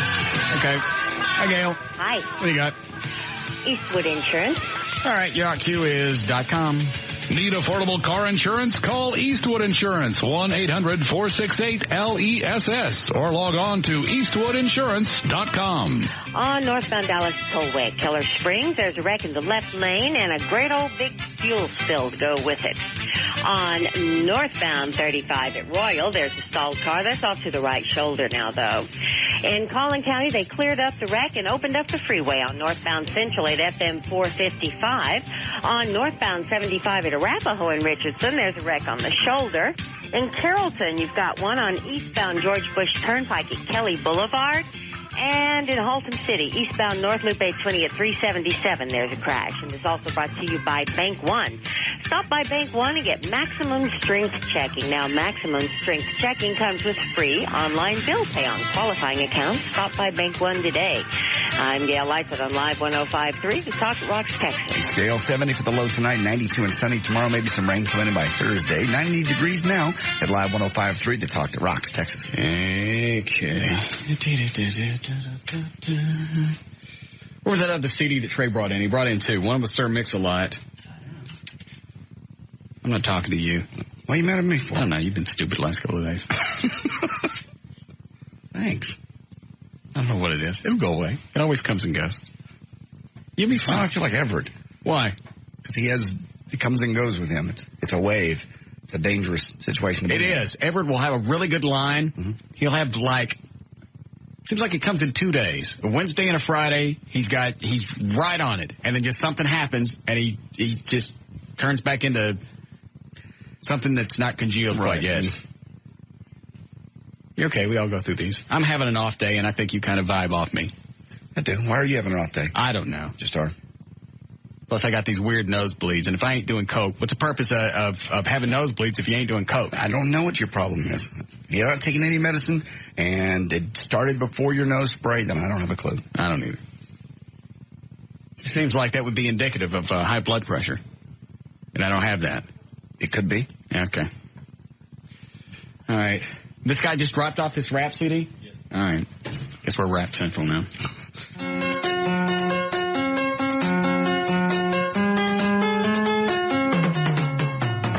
Russ was driving a Batmobile late last night. Some punk ass in a Volkswagen wanted to race him, right? He rolls his window down. Who the hell are you?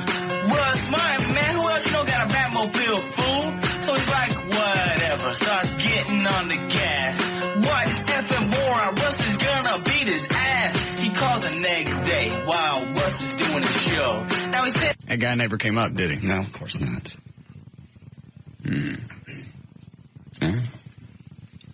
Pissed off, he asked up to the station, a-hole.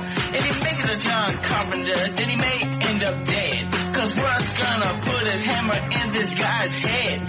Smash his head in with the business end of Russ's hammer. Smash his head in with the business end of your hammer. Smash his head in with the business end of my hammer. Smash his head in with the business end of Eddie's hammer. Smash his head in with the business end of my hammer. Like they just ran out of lyrics.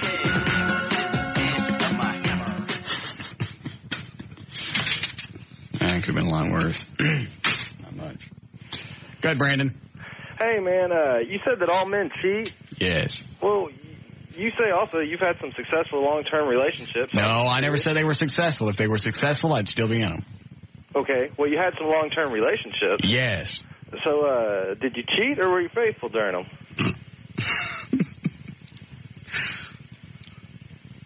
What do you mean? Well, I mean, did you cheat while you were in these relationships, or did you stay faithful? Yes, Russell. Did you cheat? I don't know that I actually understand the question. Did you have sex with somebody else while you were in a committed relationship to one woman? Yes. How long? How long what? How long? The relationship? Yeah. Let's just pick Diane, for instance. Why? I'll just roll the clock back to that one. Okay, what about it? Did you cheat on her? For how long? At all. Once. No. Yes, you did. No, I didn't. Who are you lying to? No. No, I didn't. Having sex with a best friend is cheating. First of all, it's not, and I'll tell you exactly why in a minute. Yeah, you better take a minute. We need to take another break then. I'll tell you exactly why it was okay. Okay. Because at a certain point, in fact, I remember when it was. Okay. It was September of 1986. I said, okay, we should, I think we should date other people. Okay. Okay? And I didn't start banging a roommate until 87, or actually later in 86. But it was after I set the stage of we should start dating other people. But you continued to see her. So I already said we should see other people as well. But so at that point, I'd opened up the door, which made it okay. Now what's your, excuse me, Brandon. Now what's the problem? You were still seeing her. She still thought it was a monogamous. No, she didn't. I told her we should date other people. 15 years later, she was ready to kill you. Doesn't make any difference. Yes, she didn't like it. She didn't like it because I was banging her best friend. Mm-hmm. Anybody, I think she would not have liked it. She'd have killed you back then. She still may do it. Yes. She scared me. So anyway, I told her we should see other people, so she already knew that the door was open for other things to happen. She could have been seeing somebody else. Make any difference to me? Oh, yes, it would have. No, it didn't. It wouldn't have made any difference if she was seeing somebody else. No. Oh, okay. All right. How about anybody else? Any other relationships where you were in a relationship? And I don't have time to remember all your things for your stupid fault wrong questions. No, that's not. You just ask a question. There are relationships, yes, that I was faithful in, but they were also, year and a half. Anybody can be faithful for a year and a half. Mm-hmm. Mostly. Why do you ask? I'm just curious, because, you say all men cheat, and I've admitted I've cheated, but that's when I already want to break up with the girl anyway. Yeah. Not that makes it better, but... Now, I've never been married and cheated. We had already broken up. Excuse me a second. Were you still married? Yes. Okay. I'm still... we already had the conversation. I filed papers. By the confines of the Bible... Don't you were still. I don't throw it in my face either. Either you use it all the time or you don't. Don't use it when it's convenient to you. I never said it was you right. You guys schmooker. I'm not a schmooker, and I never said it was right. Never. Anyway, I've never cheated. You have. You mean during a marriage? Yes. Because you've never been married. Not the point. You can't stay with anybody in a length of time. Yes, I can. I choose not to. Okay. Because it's not fair to them because I know I'm going to cheat. Oh. I am more honest in relationships than you are. Not true. Absolutely. I've never... Other than that time when I was married. And never else. Excuse me, Brandon. I have to torture JD now. Thanks for calling. Don't torture. What are you talking about? You haven't cheated in any other relationships? Let me think. No? Okay, because I'm going to bring it up. What do you know? I don't know anything. Try me. No, I don't know what you know. Okay. My mind is reeling at this second. Hang on. Then maybe you think about it, you should throw that out and start jumping all over me for cheating. You just asked, and you said no, and the answer is yes. You have. Now the answer is no. You have cheated. I have not. On the relationships, yes. I have not. Yes, you have. No, I haven't. All right. You have. No, I can't. Other than the marriage thing, which I'll give you. Okay. Because I was already separated. All right. Somewhere else. Yeah, whatever. Justify it how you want. I'm not Be saying the big rationale guy. Anything else? I was living somewhere else. Think about it for a moment. I'll take this phone call with Margaret. Okay. And then I'll come back and I'll address it with you in a second. Okay. You decide at that point if you want to keep your statement. Okay. All right. I'll be with you in a second. Hi, Margaret. Hi, Russ. What do you constitute cheating? To a woman, cheating is considered a passionate kiss, an intimate hug, not just intercourse and not just oral sex, but if you passionately kiss another woman, that constitutes cheating also. Okay. What do you consider cheating? Is just the act of bossing her considered cheating to you, or the fact that you give her a very good passionate hug? Well, first of all, I don't consider a hug cheating. Unless you're naked. It depends on the type of hug you're giving her. Are you groping her at the same time that you have your arms wrapped around her? Well, let's do it this way. Where are you going with this? Because I don't understand. Well, that figures. You're a man. You never understand. But my question is well, why do you throw in all these other things? Why you... Shush. Why is it you throw in the hugging thing? Well, all right, let me go this way. What's happened to you recently? We're not going there. Yes, absolutely. That's where it is. Okay. Why you bring in the passionate hugging thing? I've never heard anybody throw that out. Because to a woman, when you wrap your arms around her and you hold her and not just pat her on the back or something like that, but when you actually hold her. And your husband did this? We're not going there. Yes. Yes. All right. When did you catch your husband? When did you catch your husband hugging a woman like that? We're not going there. Yes, we are. No, we're talking about you now. We were talking about me, and I don't believe a hug constitutes cheating. Obviously, you do. What happened? But if you wrap your arms around her, what happened? What happened? What happened? What happened? At the same time, and you're grabbing her. No, it's not cheating. It's not cheating. But if you are making, you can say, but it's not cheating. It's not cheating. Yes, it is. It is not. I'm sorry, but most women would think if you wrap most women won't. some other woman, and that would constitute cheating. Well, first of all, now you're talking about, shush, I'd have cheated on you anyway. You're driving me nuts. I ain't known you 35 seconds. And then you just threw in the fact I had to hit the delay. Nobody heard it. But you said now, not only is he hugging this chick, he's playing with her cans. Okay, that's a little bit closer. What happened with you and your husband? We're not talking about my husband and Yes, I. we are. No, we're not. Hold on a second. What is it, Dana? Hey, how's it going? Good. What do you want? I want to know if you've got a big penis. It's thicker than it is long. So what happened with you and your husband? Sorry, I heard that with Dana. How dare you listen to my other phone calls? What happened to you and your husband? I'm not going to tell you. See, now I'm getting back on a roll. You're on a roll. Yeah. What? Just tell me what happened. Nobody knows you. Nobody knows your real name. What happened? Where did you catch your husband hugging this chick? I'm not going to check. That's none of your business. I called to find out what you constituted cheating. And I already told you, hugging somebody is not cheating. Obviously, you think it is. Her cans and you're grabbing her butt. That is. Okay. Where possibly did you see somebody doing this? I'm not going to answer that. Why? What is it you're hiding? Because other people I know also listen to your show. All right. How about? Okay. Well, first of all, they don't know who you are. Let me pick up the phone and you tell me really quick off the air. Yes? All right, hang on. All right, what happened? Okay. And what happened?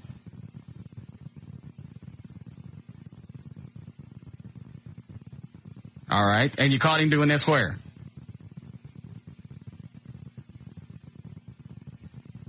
Okay. Oh, he admitted it. Yeah. Okay, good. All right, hold on.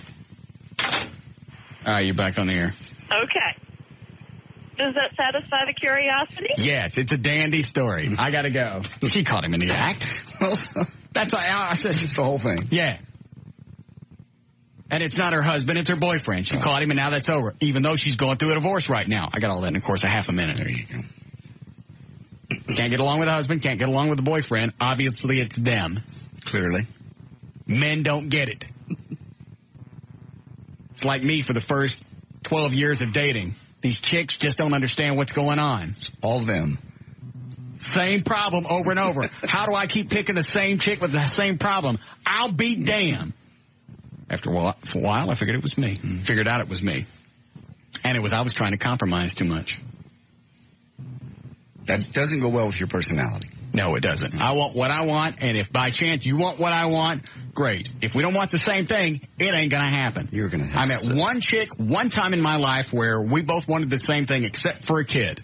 And I almost gave in. Because I thought, you know what, we'll have a kid. I'll send it off to some kind of boarding school. No. I won't have to see it till he's 30. No. Or I paint those toys at the bottom of the pool like I was planning. No. Nah, you can't do that either. Long before I knew that trick about leaving them in the car. Yeah, that's kind of a new thing. It's a fad. That's how much I wanted that relationship just because we were so perfect. I didn't have to give. I didn't have to act differently. I'd come home. We both wanted to do the same thing. She didn't like to go out a whole lot. When we did, we weren't out too long. Perfect. If we had people over, about 10:30, she was as tired of them as I was. That's you. It's a perfect relationship, but she had to have that kid, and she pounded me on having a kid. And finally, I just went, no. I can't give you one. Yeah. I don't know how you're ever going to find a woman that will put up with this, because you weren't even doing this back then, the show. Yeah, nothing happens on the show anymore. Okay. Nothing happens on this show. Nothing happens in here anymore. The last time something weird happened in here? A few weeks ago, you had a porn star in here. We have Katana in here all the time. You have people that walk in that want to see you naked. You know, Valerie was going to come see you naked. See if you changed at all. Oh, yeah. Yeah. You're going to dance at La Bear. Other than that, that's a normal day at the office. See? Yeah. And now you want a woman that can put up with that, listen to the show, or not listen, and follow all the other little criteria, including not have a kid and don't want one. Good luck. I'll find somebody. I hope you do. I bet I don't. I hope you do. It's not going to happen. I've given up. I have. Sometimes that's the best thing. Yes, Angel? Running 4 years, almost 4 years married, never cheated. That's because you sound gay. No. Why is your name Angel? It's actually Angel, but people can't pronounce it. It's like Angel. They botch it. So like, just Angel. Just leave it at that. Are you Hispanic? Yep.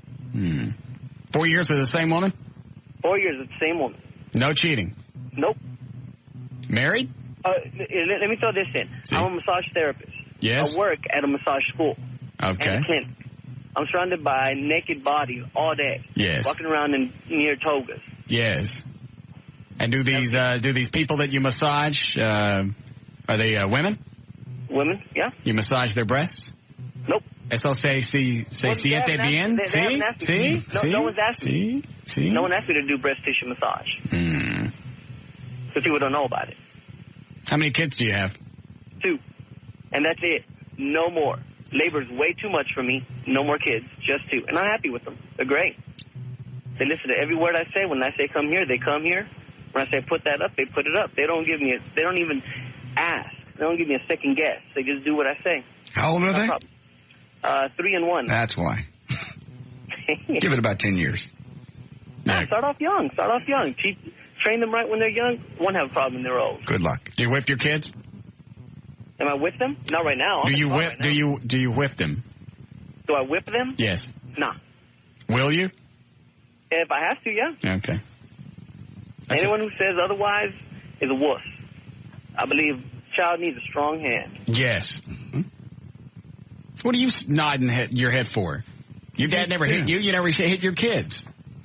That's not true. My kids grew up in almost an abusive situation. Thanks, Angel. With the ex-wife. Oh, the stepfather? Yeah. Oh, okay. So they got beat. Really? Not beat, but just. Well, first of all, you ain't my daddy. You ain't hitting me unless I'm going to do something that's going to hurt me or you. You don't lay a hand on me. I had this conversation with their mother, and there's not a whole hell of a lot you can do when they're in California, sort of getting on an airplane, going out to Kmart. That's what you do. You drive out there, you fly out to wherever the hell he is, you get off the plane, you run down to Target, you pick you up a handgun, you run down there and you screw that bastard in his ear and you go, you hit my kid again, and this is going to stay in your head. I've had this conversation. And if they lived here, to be honest, I probably would have an arrest record. You let somebody else hit your kids? I totally agree, but it was like... Let's go get him. It wasn't hitting. It was spanking to the point of being ridiculous. Okay, well then that's ridiculous. Let's go get him. I screamed. Let's go get him. I don't mind. I'm not kidding. I'm not either. We'll put ourselves in a crate. We'll have somebody ship us out there. We'll jump out of the crate. We'll go kick his ass. We get back in and we come home before anybody notices. All right. I'm in. No, you never told me this before. I've been dealing with this for 13 years. Yeah. You never mentioned this. Swift break. It's not something I can fix. It was not. What did you fix? You drive out there and you go, let me tell you something. You hit my kid again, I'll come back out here, I'll climb out of this crate, and I'll kill you. I've had this conversation. The only problem with that is you better be ready to follow through. And if you kill somebody, then I'll be in prison. Now, that's why you just say it to him. You don't say it to anybody else. That way, when it happens, you go, I don't know what he's talking about. I was in my box. It's easy to say, it's easy to point fingers, but unless you're really going to go out there like Eddie and actually beat somebody's ass and then possibly go to jail, most likely go to jail because they know who I am, they know who did it, they're going to come after me. Well, then you send somebody out there that has no... I considered that. Actually thought about that process. Somebody beating your kids. You mean to tell me you had a conversation? You had a conversation with this guy over the phone and went over the phone and in person. And what did he say in person? I ended up pushing him into a line of trees, into some bushes one time. So you guys got in a fight? Yeah. Man, you're a violent bastard. I'm not either. You hit me. I didn't. I barely hit you. You hit me. I didn't. You were mean to me. I was not. You were. I was I not. can't remember what you said, but you don't know that I was mean? I wouldn't hit you if you weren't. Yes, you would. Obviously, it's in your come nature. Out of the blue and go, hey, Russ, bam. I'm standing out in front of Starplex, April of 1989, and out of nowhere, you pull this punch out and you hit me. It was not out of nowhere. We were fighting about something, arguing about something, and you had your normal condescending attitude, which you still have today. I ever hit you? No. You better hope I don't. Why? Because I won't stop. You want to hit me? We'll make you feel better. Can I? Can we get it over with? Can I? Yes. Where? The same place I hit you, in the chest. I don't remember where you hit me. I hit you right in the middle of the chest. I think it was in the eye. I hit you in the eye? I think it was. For shooting TV, I wouldn't hit you in the face. Yes, you would. Oh, I just popped you in the chest. But now you've been working out. You may hurt me. Yeah, I can lift... All right, here's the deal. Yeah, you don't mess with anybody that can bench press 58 pounds. I'll kill you.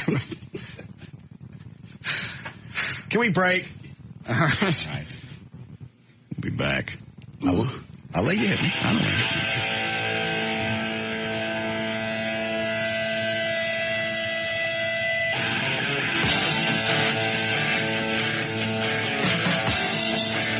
We'll be back with the Russ Martin Show.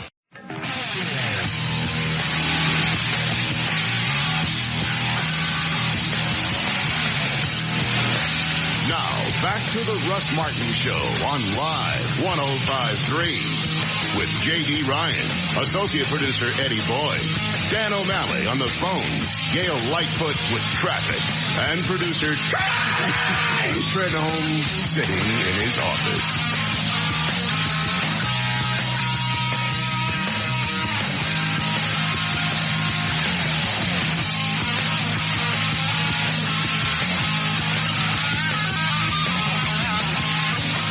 All right, 5:28.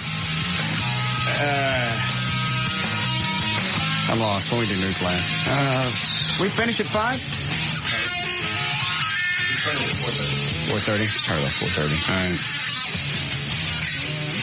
So let me ask you this. One more thing and I'll let it go. I thought you were going to let me hit you. This reminds me of the story I was going to read later. I don't want to hear about this story. Two kids with skateboards. I read that earliaher. Oh. One of them said, you can hit me with a skateboard, it'd be all right. And knocked him out and cracked his skull. Yeah, I read that. It's a great story. Yeah. Don't tell it no more. Okay. How come I can't hit you? Go ahead, hit me. Where? In the chest. How hard? Not really hard. You hit me hard. I did not hit knock you me hard. out. I did not knock you out. You asked the paramedics at Starplex. There were no paramedics. Popped you in the chest. I didn't hit you hard. There were paramedics that came out and had to defib me. That didn't happen. No, I didn't. No, that's all right. That's right. It was a black guy with a Die Hard. Right. nobody had to defib you. My mistake. You want to hit me? But here's the deal. I want to never hear about the Starplex thing again. Or the black guy and the Die Hard. I don't want to hear about it. I don't. Of course, you've been working out. I haven't been working out back then. Didn't make any difference. Your anger was enough to hurt me. Oh. Hold on a second. Yeah, Robert. Mr. Martin. Yeah. Hey, you were going to ask J.D. Say it again? You were going to ask J.D. a question about him cheating. You put him on hold when you talked to that chick. Oh, yeah. Thank you, Robert. You're welcome. Okay. That needs to be a new job for listeners, is to keep me on track of stuff, because I get busy and I forget, and obviously nobody else here can keep me on track. So that will be your job. Now you have something to do. Makes you feel useful. So, you've never cheated on anybody that you've dated since you got out of your marriage? No. Not that I'm trying to remember to the best of my knowledge. Think of all the appearances you've done. Think of all the little people you've hung out with. Think of all the little women friends that you've had that you just kind of play them off as being friends. Go ahead. Let's don't do this. I don't know what you have. Let's don't do this. Yeah. I'd rather you hit me. I'm not going to hit you. I'm not an angry person. Yes, you are. I am not. You are. You ever seen me hit anybody? You take yours out verbally. You don't take it out physically. The only person I ever remember hitting was Rod Chestnut, and he had it coming. You hit him? I pushed him. Oh, pushed him. What was he? What had he done to get that? Hit me with we were playing freeze ball. No. Freeze ball with Rod Chestnut. No, that's right. He was, I forget. What did he do? He said something smart ass. I remember we were in Austin shooting a TV show. He said something. He kept running his mouth, and he pushed me, and I pushed him, and I fired him. I remember that. Punk ass producer. Every producer I've ever had's an idiot. Then he went to get the stereo out in the van that he didn't own. Yeah, Rob, you're fired. I'm taking the stereo. Rob, that's a company van. They wanted me to have it. Well, how is it you figure that this is a company that Paramount Television wants you to have the stereo out of a company van? Well, I was there when they put it in. My mistake, take it. After he'd driven that van all over. I should have beat his ass just for that. We had a van that we only had 5,000 miles on, had hot TV, hot tickets painted on it. That was our TV show van. And it was supposed to stay at the station. We only had 5,000 miles, and it's got to go back. Right. Well, this little punk meets some chick that works at the Fort Worth Zoo and is driving from East Dallas to Fort Worth all the time, and we don't know it until, what, a year after? Yep. Used to see that hot TV van all over the place. Up and down 30, parked in front of the beer store. Because I couldn't figure out how all the miles were getting on it. Next thing I know, we got to take it back. Rod, you're fired. Taking the stereo. No, I walked out and caught him taking it. I went, what are you doing? They want me to have this. I went, I'll be right back. Because I really want to see what Russ is going to say when I tell him you're out here taking out the stereo. Take your time. Make it a really good job. Yeah. Don't yank no wires or nothing. I walked down and go, Russ taking stereo out of the van. You went, no, really, what's going on? He's taking the stereo. He thinks it's his. That was funny. He was an idiot. Yes. Now, by my own line of thinking, then we'll do news here. By my own logic, it would be me that's the problem instead of the producers, because we keep going from jackass producer to jackass producer. But I ain't taking credit for any of these. Okay. Each one you could point out the reasons why they're weird. Yes. Rod, I agree. What about Trey?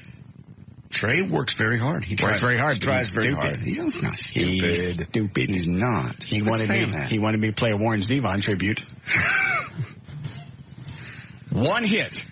One hit. And he wants me to play a 9-minute tribute to Warren Zevon. One hit. One hit. I still think it's a hose job. What is? The Warren Zevon thing. He's dead. You seen a body? No. I think he's doing the Luther Vandross thing. No, he's not. Because he has a CD coming out. How amazing. He gets cancer and releases a CD. I ain't seen no funeral. He's dead. I don't know that. We'll get with a death. I don't give a rat's ass. I ain't getting none of his money. What was the other thing you asked me about relationships? Oh, I was just saying you had that one chick, that one girl that got it, that you everything aligned with except for the kid. Yes. Okay, take the kid out of the equation. This is the perfect woman. Got it. Had you married her then, right? Everything's perfect. Would you have cheated on her by now? Yes. Well, take some time to think about it. I don't have time. You would take the perfect female and risk it all, because you're risking it, when you're cheating. Mm-hmm. You're going to risk all that, let her go away, and let her try to find you. You let all that go for side action. Yes. It's sad. I'm just being honest. Well, it's guys that don't cheat, it's not they don't think about it, it's not they don't want to, it's not worth the risk. It's not worth the risk of losing what you have. How very sad that you won't do something because of the possible punishment. No, that's why people don't rob banks. I'd like to go get a couple of $1 million. I don't rob banks because of the punishment. I don't rob banks because it's the wrong thing to do. It's the wrong thing to do, and that's why we have punishment. We're arguing. Okay. Let me think. You can make that argument with anything. I should go out there to California and beat that guy's ass. It's the right thing to do. It is the right thing to do. But I'd end up and we can figure out some way to do it to where you don't go to jail. That's got nothing to do with this. I'm going to cheat because it's my nature. It is your nature, but you have to fight that. I don't like fighting it. I know, but then you're going to lose this woman that is your perfect mate. I can't help it. You won't that you okay? Simple enough. I just thought that was a good question to ask you. She was the most perfect chick I've ever met. For me. For you. And you risk that over L.A. Le Mans. Or whatever. You mean banging her on the side? Yeah. Okay. I can't argue at that point. Obviously, you most guys would. Most guys won't admit it. I don't care what they say. I don't care how you dress it up. I don't care how you dance around it. There was some guy on hold earlier said he'd been married 17 years, hasn't cheated. Don't try and sell that to me. You come into the wrong place. I know better. I know somewhere along those 17 years, unless you're just big, fat, and disgusting, nobody would have you and you didn't run across no petting zoo. You've had sex outside the marriage. You have. Yes, you have. Been tempted. It's not in our nature.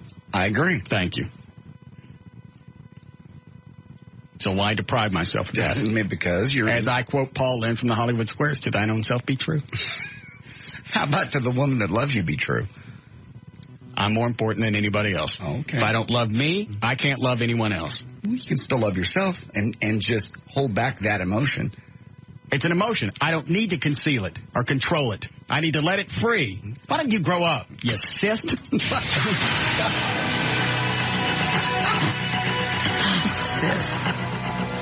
All right, 5:36, J.D. Ryan's on Live 105. Okay, thank you, Russ. Our color of money is about to change. You heard about this. America's first colorized $20 bill set for release next month. Banks will start... I'll tell you exactly why Trey's an idiot, because I sent him an email earlier today. I sent it to all you guys. I went, for Thursday, how many actualities do you guys have for Thursday? Mm-hmm. Okay? Right. I'll even ask O'Malley, who hasn't been around that long. Okay. Dan? Yes. You know what an actuality is. I'll admit it took me 2 seconds, and then I realized what it was you meant, because I hadn't heard it with that term before. Okay. What is it? Basically, actualities of things that actually occurred with the audio from 9/11. Okay. Sound clips from 9/11. Exactly. Because I told everybody to go through and find some applicable sound actualities from things that happened on 9/11 2 years ago. So I sent out that email. Just so we've got some stuff to look back over on Thursday. Sure. I sent out the email. How many actualities do we have for Thursday? Trey goes, well, Maylee and Chuck are coming up.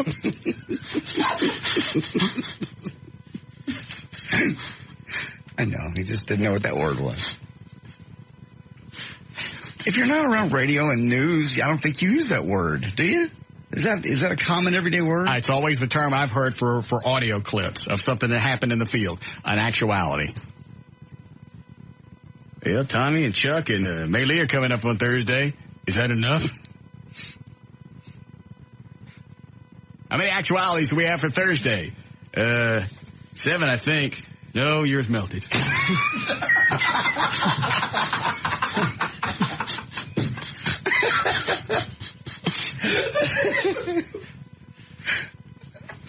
I swear. I was looking at the bottom of the Dairy Queen site. All right. We got the delicious DQ and Anna split. On that slide. Oh, Russ is actuality melted. Tell me he ain't stupid. He's not stupid. That's just not a common word. He knows. Well, then go check with somebody before you email something back that said my actuality melted. Okay. He's trying to... Go ahead. America's money's changing. The $20 bill's coming out. A bank starts stocking up October the 9th. Then the 20s will splash with a little splash of peach, blue, and yellow. Start appearing at your ATMs and cash registers. October the 9th, the banks can send armored trucks to the Federal Reserve Bank to get a stash of the new notes. What? Hold on. Go ahead, Kenny. Hey, Russ, you're killing us, man. If only guys listen to your radio station, it wouldn't be a problem. But you're telling them we're cheating, then we got to go, hey, man, we don't do that, baby. Kenny, they don't believe it. They really don't. For every time that I say it, there'll be a chick pop up on the phone that says, I've been married to the same guy for 10 years. He's never cheated on me. I've never even worried about it. They don't get it, so don't worry about it.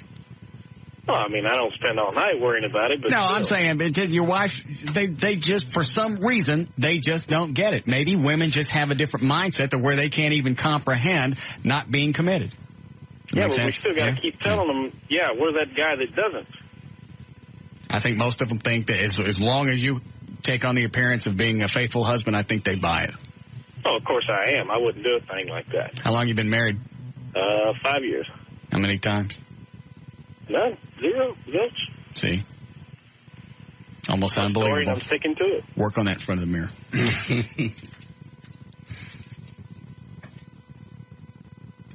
All right. What? Nothing. I'm waiting on you to go on. All right. I thought you had something else. I don't have anything else All to say. right. More proof that marriage kills you. After calmly buying his ticket and climbing 257 steps to the top of the nation's tallest brick beacon, a 26-year-old newlywed this week leaped to his We death. don't understand what you just said. Eddie and I were trying to figure it out. Read it again. More proof that marriage kills. Yes, that's good. After calmly buying his ticket and climbing 257 steps. There was no pause in there. More proof that marriage kills. After calmly buying his ticket, was that better? And climbing 257 steps to the nation's tallest brick beacon, a 26-year-old newlywed this week left to his death off the balcony of the Cape Hatteras Lighthouse. Adrian Benner gave no clues as to why he was distressed, smiled, walked up, said hello to everybody, didn't even stutter, according to the people that were there. Benner's wife did not know he was even climbing the lighthouse and had no intention of killing himself. Hold on, Tom Brokaw's on. Up next tonight, NBC News in Depth, our special series, Back to Afghanistan. Tonight, a resurgent warlord. Back to Afghanistan. The United States is worried about him. We're worried Later, about when you you're with looking R for music in it. on the internet, they may find something entirely different. What parents can do to protect them from pornography. The only kids looking at pornography are rich. Rich and rushy. Right. 41-year-old Ronald Hunt of Truckee, California, the independent contractor, you remember him, who suffered a little mishap with an 18-inch long 1 1/8-inch steel drill bit. I remember him. Went through his head. Did you actually see the size of that? I did. The thing was like that big around. It was like the diameter of a quarter. Yep. Or maybe bigger than that. He actually went through. Is this where he describes it? Yeah, instead of standing on a 6-foot ladder and drilling a hole above his head when he leaned basement bank to give the drill a push, the ladder pulled out from under him. He fell basically onto the drill bit. It went through his eye. He talks about it exploding. He survived. No brain damage, hard to believe. And he said, the drill bit hit and my eye just exploded. Ron says the pain was, quote, it was kind of weird. I've had puncture wounds before, but this one was weird. It's like a pressure in my head. The right side of my face is numb. It's still numb. All right, the big question is, how do you get an 18-inch long drill bit out of a man's eye? Don't. Just don't.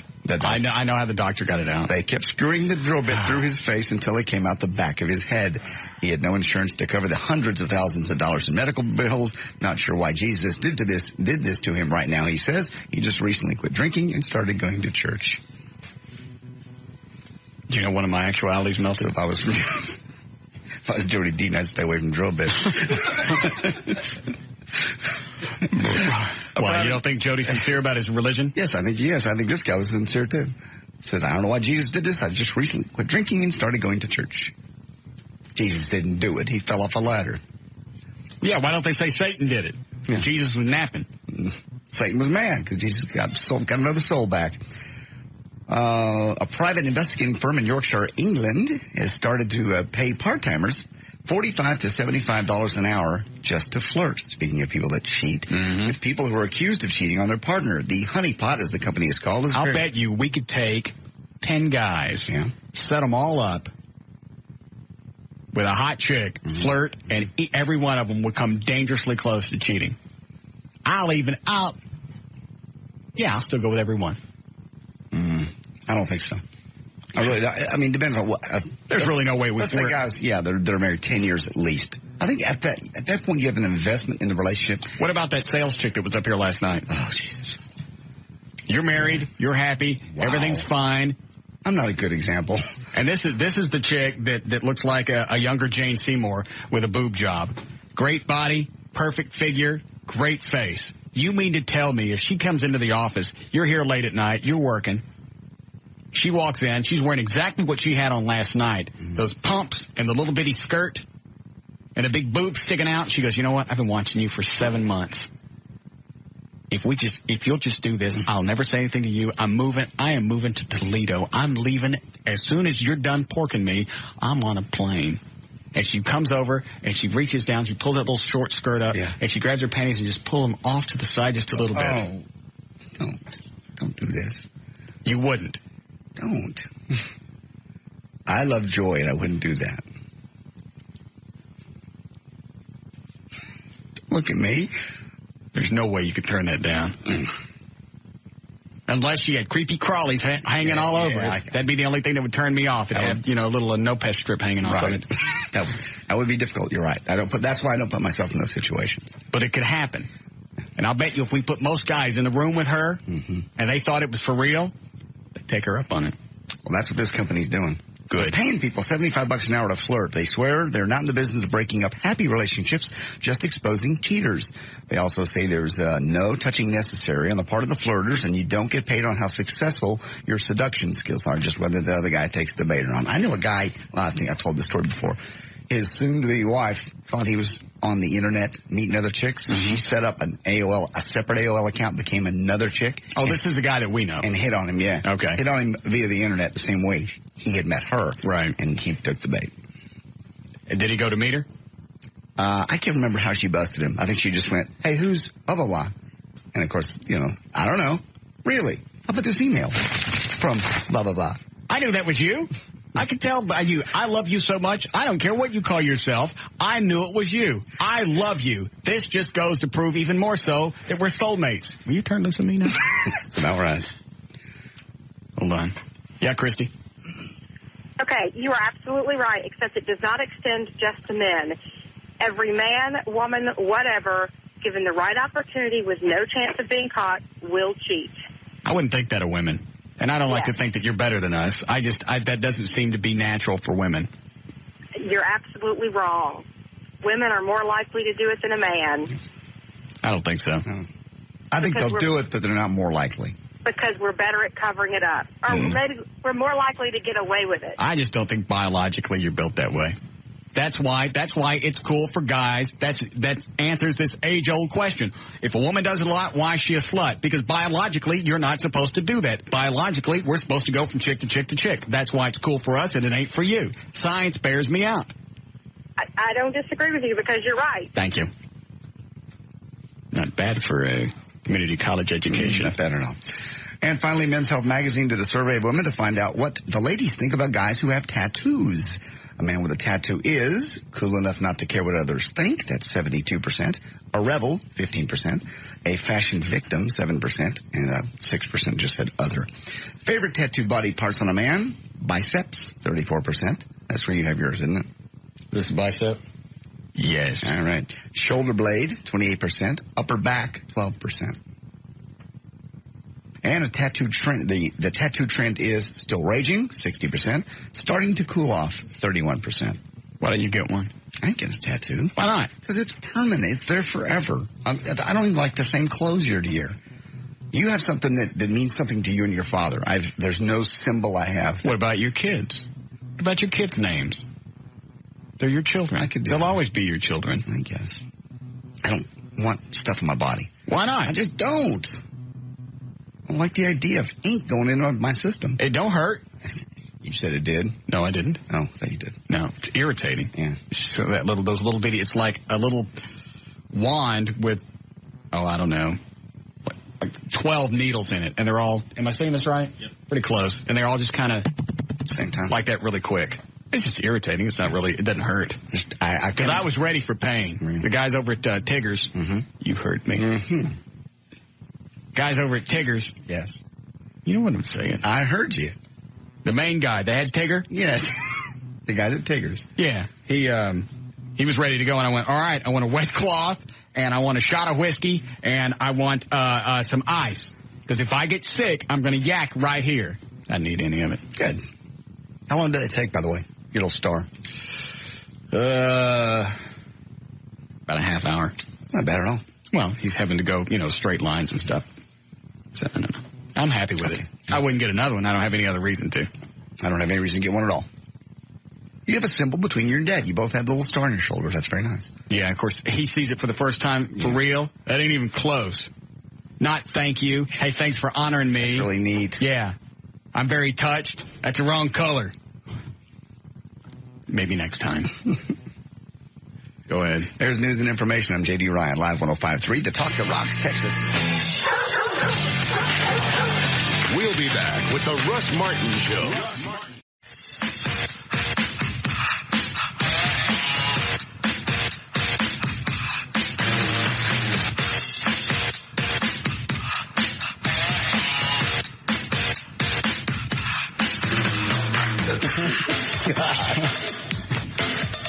You're just sick. Where do these things come from in you? I don't know. I just saw you standing there messing with your hair. I wonder how much you'd charge me to let me with it. I'm not gonna more than you got. All right. Oh, we got to do traffic here. Hi, Gail. Hi, Russ. Hey. Yep. Since you were talking about tattoos and stuff, I didn't realize you'd gotten a tattoo. Mm-hmm. But it reminded me of when you and Tim, you were going to get your ear pierced. Yeah. And you went. By the way, Tim is her husband. Right. So this wasn't one of my gay lovers. I understand. No, All right. not one of them. Tim went with you, and you acted like you were afraid, which you might have been. I was. And he wasn't planning on getting his pierced, but he went ahead and got his ear pierced, and then you backed out. Yeah. I did. He did. I just couldn't do it. I thought you did it once on the TV show. Did they do it? Or did we get fake ones? I think that was fake. Yeah. Okay. I got it done once in 91, and I sat at that one of those little piercing pagodas or whatever they're called. Yeah. In the mall. No. And people walk by, and they come back by 25 minutes later, and I'm still sitting there. I'm not making this up. I'm still sitting there, and the chick still got the gun in her hand. And they go, it was people that watched the TV show, so they saw me sitting there. I was going to say, if you're doing this, why did we cover this for the show? Was this after the show was off? Yeah, it was off. Okay. And they were asking, did you get it done? No, I'm still sitting here. Because they weren't going to deaden it. She goes, it happened so quick, you don't need it to be deadened. Yes, I do. Did they give you one of those teddy bears to hold with the pierced ears? No. Like they do the little kids? No. Why would you want to do that to a kid anyway? Well, I didn't do that to a kid. I'm just saying, why would they give, I don't even care anymore. Do you have a sponsor? I have mine, the History Channel. And traffic. In Willow Park, there's a freeway shutdown, westbound 20 at Willow Park, and they're forcing you to exit at that location. You got to back up for those coming out of Fort Worth. Northbound Dallas Tollway at Keller Springs, there's an accident that cleared, but it was backed up to 635. Westbound 635 at Harry Hines, there's a wreck.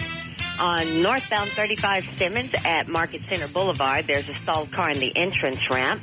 And in Louisville, eastbound 121 between Holford's Prairie and 544, crash in Fort Worth, northbound 35 at 287. There's a wreck on the shoulder.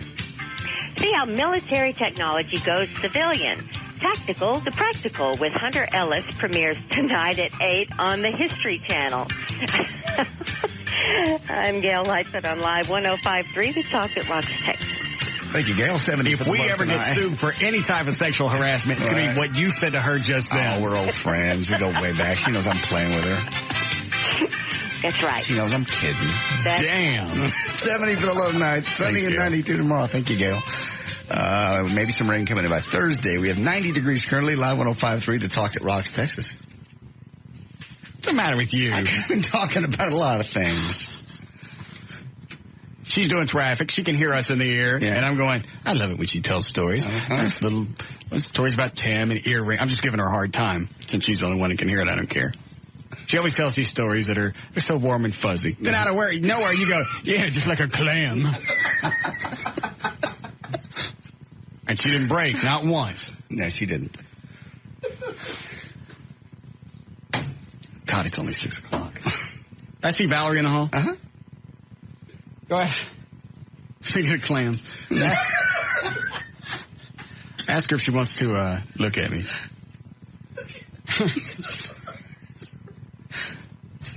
It's just the fact it was Gail. I'm saying just Gail. We go way back. She's not going to sue me. I got to do my creatine. And I got to take in my carbs. I feel like I'm on a feeding schedule. You are. Come on, Valerie, let's go. Now, you're going to get naked? What are you going to do? Me and LeBear? No, right now. Oh, I don't know. We'll see if she can tell any difference. Oh, okay. I don't think she will be able to. Don't you have to get your shirt off at least? She can tell just by touching. Okay. Tell if somebody feels firmer. Oh, I forgot. What did Joy say?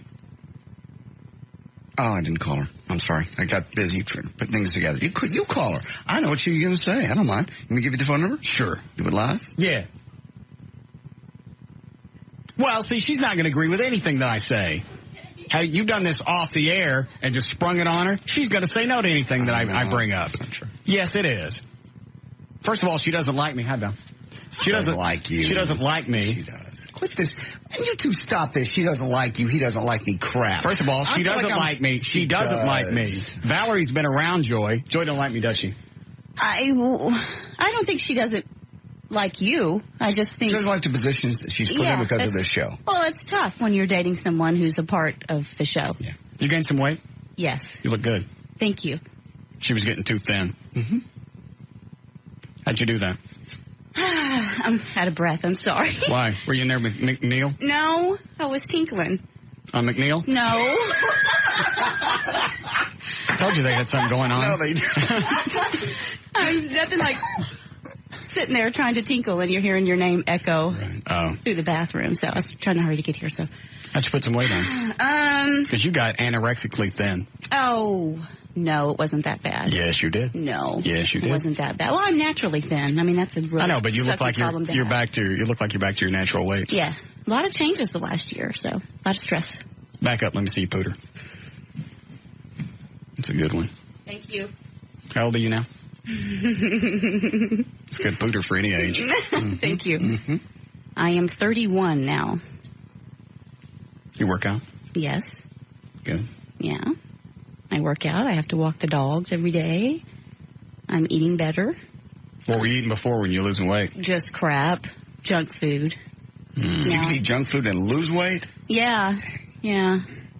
I don't think she was eating a lot because she stayed sick a bunch. Sinuses stuff? Yeah. Yeah. Bad sinus problems. So what do you think? Can you tell any difference?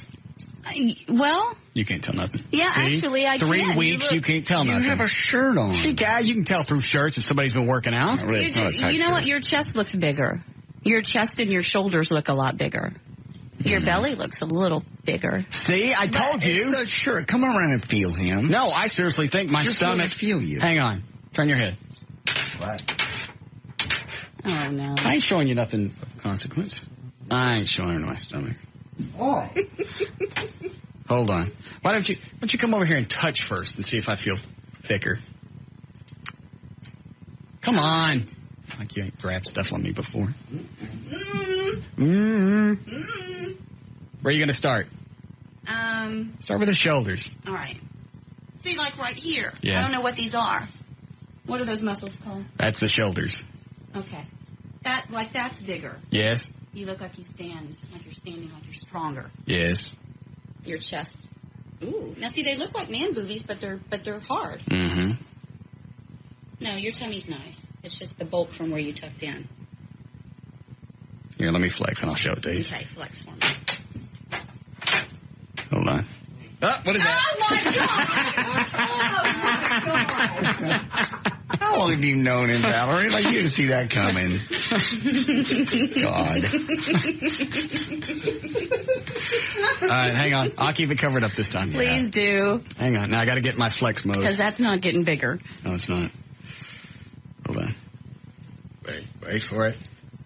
You look good. Wait.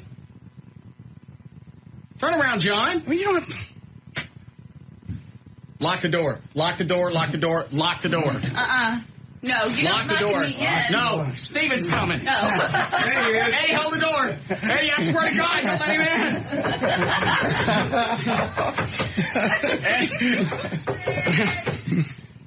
You heard it. Oh, no. Look at Russ.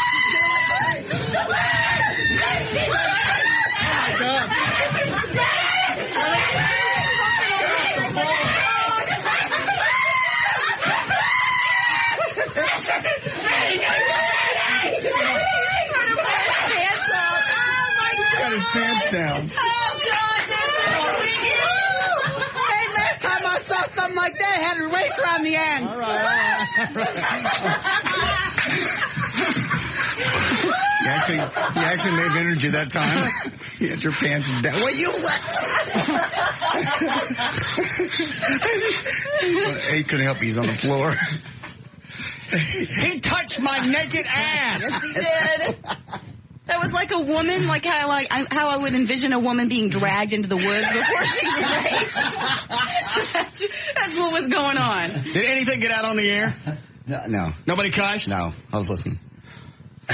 He had you on the floor. I couldn't get away from him. You've seen your underwear now. He's seen my ass. He touched my ass. I've been violated. Get rape crisis on the phone. He stuck it in. No, he didn't. He stuck it in.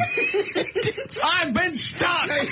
Good God Almighty. You haven't been stuck. You go smell his hands.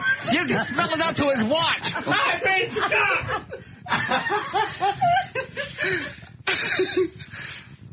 See two grown men going around the floor on their hands and knees. He tore my pants. He didn't tear them. You had them he didn't. You had them unbuckled. See, if you wouldn't have had them unbuckled. I heard him tearing. You asked for this. No, I didn't. Yes, you did. What is this back here? That is a tear. I can hear him ripping as he's pulling down my pants. I've been raped. No, you haven't. And Eddie is absolutely of no help. I know. He lost it the second he was in. I see Eddie coming over and I went, great, he's going to peel him off of me. And about that time, Steven gets my underwear down, and now my white ass is hanging out, and Eddie's gone. We just moved out of your way. I don't know what the look on his face was. I was in the other direction. It was like he felt gold. My ass. He's touched my ass. It's treasure to him. He could have taken you. He could. I couldn't get away. Could have taken you. He's damn strong. You're on all fours with your ass hanging up in the air. What do you expect? And I'm trying to get to the door, and he's got a hold of me, and I see Eddie coming, so I went, all right, great. The cavalry's on the way. Oh. My ass comes out, and then Eddie's gone. Don't look to me to save you. Oh, man. That was funny. Don't check back there. I am. I think I'm bleeding. No, you're Yes. I have vaginal tearing. No, you don't. Yes, that's always indicative of rape. No, I have vaginal tearing. You don't have yes, it is. You don't have that. Yes, I do. You don't have that. I have a vagina. No, you that's don't. why I wipe from front to back. Don't tell me I don't know what I'm doing.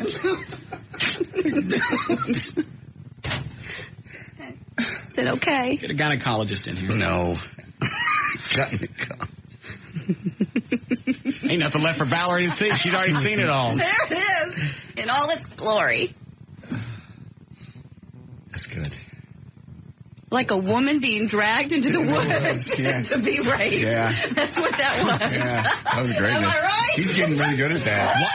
Why is it nobody can help me when these things happen? It wasn't hurting you. John, he got because my pants were already down, ready to show Valerie, he got my underwear down. I know, I had the responsibility of staying at the dump button. I couldn't help. That's what I was doing, too. Station license is more important than your... Yeah, than my dump button. Yeah. Is the door locked? Where's the gun? Oh, no. It's over here on this side. Blank gun? Yeah. But you should be flattered, because I've seen some of the guys that Steven brings in, and they're all really, really good looking. He's got... Flattered?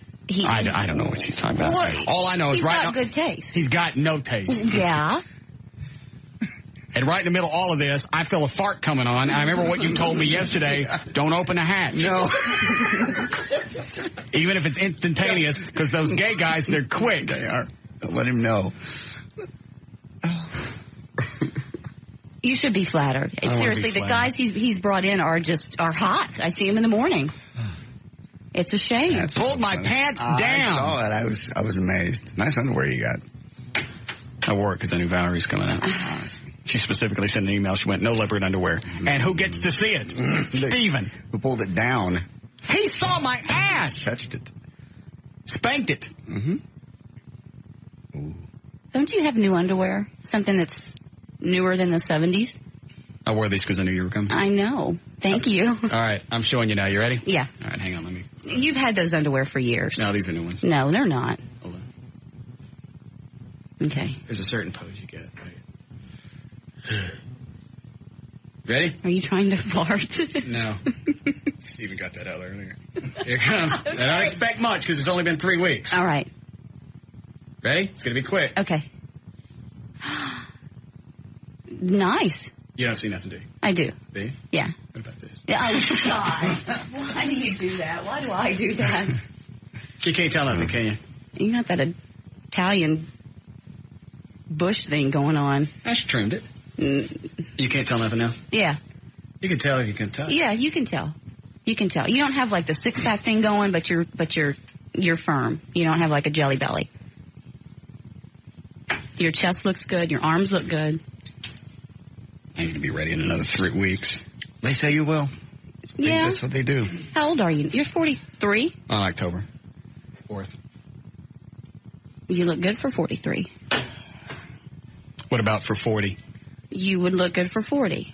All right, then. You haven't changed much over, how long has it been? 5 years? I don't know. You haven't changed much. You should come over here and give me a hug before you leave. No. Oh, come on.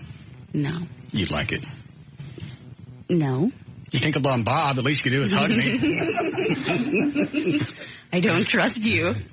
Oh, no, you'll trust Rich Barra, but you won't trust me. I won't trust Rich Barra. Yes, the hell you did. I never did. Here we go. Yeah, that was the first thing. I never did. When Rich Barra came in, we were all over at the Eagle. Right. Nice big family. Yeah. Everything's lovely. How are we doing on break? All right.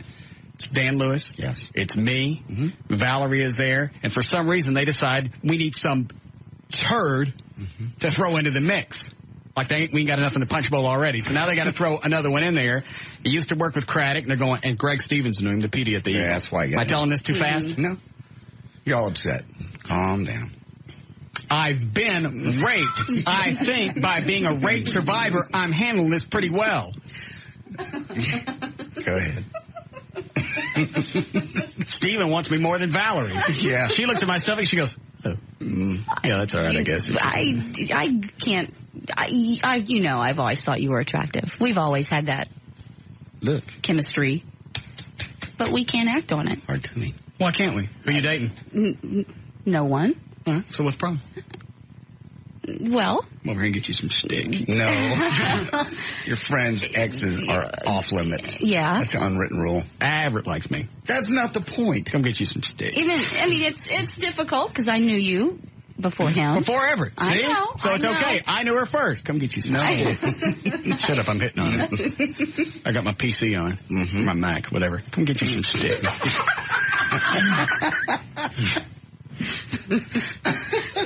Chicks love that. No. You sit at the end of the bar. Right. Sit at the end of the bar with your Corona Light. You grab your crotch, you go, come get you some steak. Yeah. I can't turn that down. Hold yourself like you got to go pee. Yeah. They like that. So Rich Barra comes in. They throw him into the mix. Hey, we want to call it the, we want to change the name of the show. Why? I'm fine with the Eagle Morning Show. What about Rich and Russ? How about if I don't stay? I thought you were going to die. I was going to run off the road the first time I heard a promo. Oh, my God. Never mind that. After we'd already covered, not going to be Rich and Russ. A couple of weeks went by. Tomorrow morning on the Rich and Russ Show. I was like, Rich and Buffett, where? I was on the tollway. How did that get on the air? It just ran as a promo. He was doing the promos. And it was a weekend. I want to say it was Saturday during the day. Where is he now? Tucson? I should fly out there. It was like, where were you when Kennedy died? That's how I feel. I was driving, of course, it wasn't live back then, but I was driving down the tollway at about Trinity Mills and heard it. That little punk. I never heard it. Oh, I did. And then he comes in and he decides he's going to try the divide and conquer. I'll make friends with Dan. I'll make friends with Val. I think Valerie was the first one to sniff. After me, Valerie was the first one to sniff him out. What did he come to you and promise? Didn't he take you to lunch, start kissing your ass? Oh, yeah, definitely. Well, just things were going to be better. And I'd known all along. Something a lot of people don't know. I mean, you look good. Thank you. I'm flexing. But what a lot of people don't know is what we went through doing that morning show. As successful as we were, almost every day I was called into Tom Schur's office and told, we don't like Russ. We're probably going to make changes. And I could never understand that. It's like, how do you take a morning show from nothing to number one? We don't like Russ. We don't like ratings. Sorry you don't like him. I don't like him, but we're winning. And that pesky money, we must get rid of that. Yeah. What are we going to do with the ratings? Because if the ratings keep going up, then we got to buy new jets. Yes. It didn't make sense. And so I thought by them bringing Rich in that maybe we had a chance of sticking around because we were having a ball. So even though Rich was going to be there, we And isn't it funny? They didn't want me to stay until they thought somebody else was talking to me. Oh, yeah. All of a sudden, my value goes up because another station wants me. And Tom Shear's going, hey, you know what? If you'll just tell me who it is, I'll go ahead and give you the bonus that's already yours. I want you keep the bonus because if that's the way you function, obviously it makes sense in your mind. I'll keep playing both stations until somebody comes up with the best offer, and I'll let you know. Should have grabbed him by the mole and slung him around the office. You still didn't get your bonus? No. You never got it. 20 grand was gone. He didn't want to give it to me. Yep. I'm afraid I'm going to give it to you. You're going to go somewhere else. I've already earned it. That's my money, you piece of snot. Where is he now? Nashville? I think he is. Somebody else was going to fly out. We need to make a weekend tour and go whip all these people. Just take this hammer, get off the plane, walk up to him, and go, hey! Get back in our crates and have UPS ship us to the next destination. What an absolute rooster. So then he comes in, he's trying to suck up to Valerie, take her to lunch. Dan Lewis bought it. And I warned him, I went, don't buy it. Well, Rich said he's going to get me a contract and he wants to do more bits with me and stuff. I went, that's fine, but you guys are going to be doing a show by yourselves. Well, Rich did. I went, I'm warning you. Then Dan figures it out. New cars. We were going to get new cars because remember he had been there less than a week and got a brand new Explorer from a dealership. Don't say the dealership.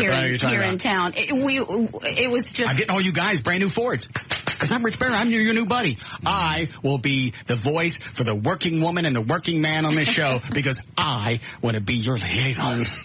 And you want to believe him, you know? I don't want to believe him. I did. Why? Well, he seemed nice. You want to believe something. We didn't get any marketing. We got no attention whatsoever. They just kind of threw us out there and said, here, sink or swim. We were swimming and still never got any marketing dollars. No billboards, nothing. No money for T-shirts. So I thought, Rich Barra. Well, yeah, I thought by them bringing Rich in, he seems to get things done. And that's what happens when you know the program director and the general manager. Sure. They seem to jump and do things for you. Never mind the fact that you prove yourself and you make them a buttload of money. Never did understand that at all. I'm just from outside looking in. Mm-hmm. You did. Looking at the numbers, looking at the ratings. I should have just quit when they brought him in. I remember the party where he introduced himself as your new co-host. You remember that? Because I was a 4th of July party. I was standing there. What have I been doing for the last 2 years? This is what I dealt with on the show. Wow. Yeah. And she's in a good mood right now. Yeah. She ain't mad about nothing. I know. She's seen your daily. Yeah. That wouldn't put her in a bad mood. Good mood. Put me in a good mood. Anytime you see come get you some stick. Wingy dingy. Oh, come on. Smile. I don't think I ever have a problem with it. Come over here and get some. Come on. How come you're not dating anybody? I'm kind of seeing someone. Nothing serious, though. I'm just going to take a break.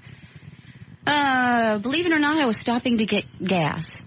And he came over and introduced himself. Colored fella? No, he's not a colored fella. He's actually white.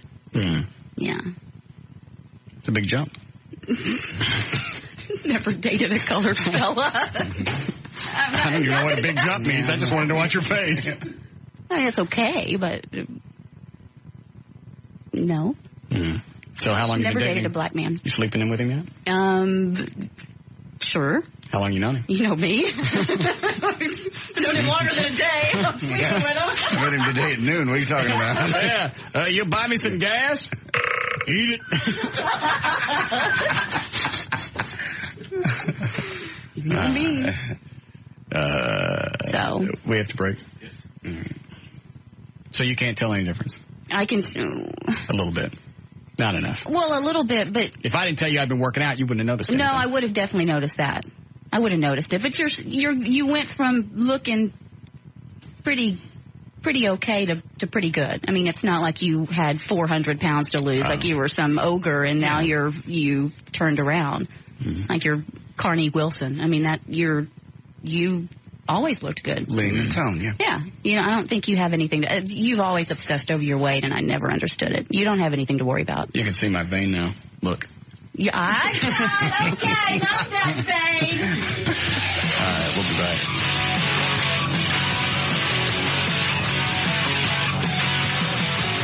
We'll be back with the Russ Martin Show. No scratch, I was minimum wage, and I'm hungry and raging. No vacation, hating my situation. I'm hearing freaky rumors about exploitation. A new vocation. locations. I'm working for this chick, but she pays well. So I figured, why raise hell? They say the sex sells, and every now and then I gotta pay bail. But now Here's back to the Russ Martin Show on Live 105.3. The talk that rocks Texas. Rolls in my head with an 8-inch sail. I'm doing things I'm ashamed of. A game with no love, with cats and polka dotted suits and croc boots with spurs. That's right, spurs. Spin them on the chick to work curbs. Feel me? Y'all fools don't know about how this black man done changed. Yeah. Y'all fools don't know about how I picked up this game. From y'all fools don't know about all these sisters I lost. Sorry, baby. Y'all fools don't know about how much I like this the more I hear it. But you're right. It sounds like another song. I can't think of what it is, though. Sounds like, I'm trying to peel back these pimps. I can't think of the words. It's been 20 days since da-da-da. Oh, yeah. Since you looked at me. Yeah. Do you know the song, Valerie? Yeah, I don't know what it is. You can hear it at the beginning. Right. Yeah. I like this a lot better than the Big Johnson. Me too. I can see somebody like Wild or Kiss playing this. Yeah, it's not really black. It's not far off the DFW sound. Yeah, like Billy stuff. Yeah. I think I'm going to dance at LeBaire to this. Oh, you should. That'd be too cool if you could get mixed to come in for that night. Yeah, that's the reaction we're going to get.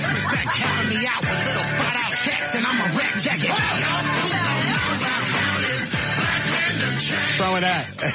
What do you think, brother? That's how he wants to dance. Is that the Bill Cosby dance? Yeah. No. That's How Sherman is Hensley. that? That's the George Jefferson dance. Yeah. You don't hurt yourself. I'm not. I got this bitch down. Watch it.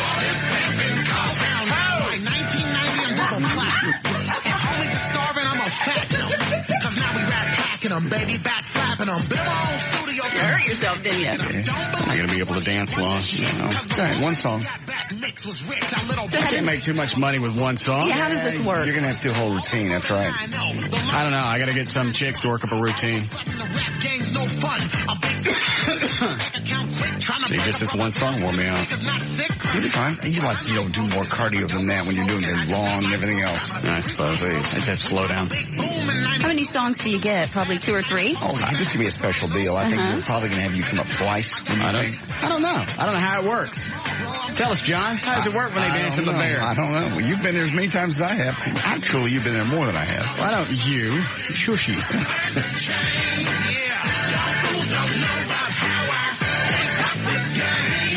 Huh? No, I got this bitch down. That's in there. the pee-pee dance. Yeah.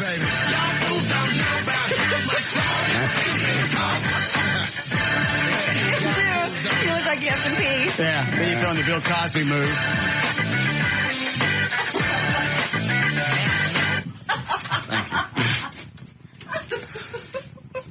Can't wait. October 4th. I'm cleaning up. Can't wait. I'll teach you a routine or just... He needs a theme. They all come out with a theme. It's a cowboy, it's a policeman, it's a Batman's kind of obvious, but it still might work. What you got? You got the pimp outfit. You got a couple of things you could use. Because you come out... I can do the pimp and a couple of black chicks. I really like that. Yeah. Yeah, because you come out and you do a theme song. Like I always see the cowboy dressed up that does the Bon Jovi song. Sure. Dead or Alive. Or whatever Dead or Alive, yeah. I could dress up like the pimp, jump out behind a bush. No. No need for that. There's no need. Yeah, I'll teach you something if you can't find anyone else. I'd say get some of the guys from LeBaire because, they all have these different routines, but that sounds kind of gay. Well, not if they just help you. Tell them your theme. Say, I don't have a theme. You're the pimp. I'm going to do the pimp now. I think that's... There is a song out. There's a pimp song out now by one of the rap artists. Well, that's what this Mix-a-Lot song is. He talks about when he was toting chicks around as a pimp. Oh, really? Mm-hmm. Yeah, listen to Well, that. this would be perfect. But I really thought you would come out to a slower song so you don't wear yourself out. That's not a bad idea. And then build up to something like well, this. but you want to dance fast with your clothes on. Yeah. You want to be jiggling naked. See? When you see me come out, lights going, a bunch of bling bling, black chicks, a great big bush lit up, and the box in the dance, and it looked like this. And every now and then I pay bills. Now I'm swimming in mail. I'm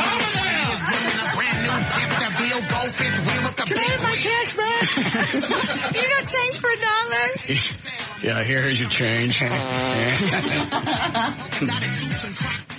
right. Let's see. I want to take any of these. What's the last time we did news? It's been about an hour. Well, actually, we finished right at 6. Oh, did we? We finished at 4 o'clock, 40 minutes ago, yeah. What day's the LeBaire thing? Saturday night, October 4th. That's on your birthday, isn't it? Yeah. Isn't it the 4th? You coming? I'll come. Is Joy coming? No. Ask him again. No. Why not? Because I don't want to get back into this. Everybody knows, but Valerie, I don't want to get into this again. I'm going to go sit over here. No, you're not. Ask him, Valerie. Ask him why Joy isn't ain't coming. she coming? I want her there. I just following my gut and don't want her there. I'm only going to be there an hour or so. It's not a whole evening deal. It's a station event. I'm going to go in, do it, and I'm going to leave and then go home. She can be getting ready for our Saturday night. We'll go do something else. I don't want to. I'm personally, after Russ is off stage, don't want to spend my evening at LeBaire. What if we got? It's not a guy's what place. if we got a table? Is there going to be like a VIP section you can buy into or something? Yes. What if we got a table and she and I are sitting together? It's not a place guys are welcome to sit in the audience. Well, but you're going to be there with her. It'll be okay. We can go somewhere else. Well, couldn't she come even for your hour? No. It just doesn't seem fair that she's sitting at home waiting. Yeah, it's not really fair, John. It is fair. It's not. I think he's afraid that she's going to see me dance, and that's going to be the end of it. No. She's going to have it. No. How you turn something down like this? I don't know. Yeah. I don't know. You're right. You're right. Turn it down. Turn it down. That's right. You can't. Down.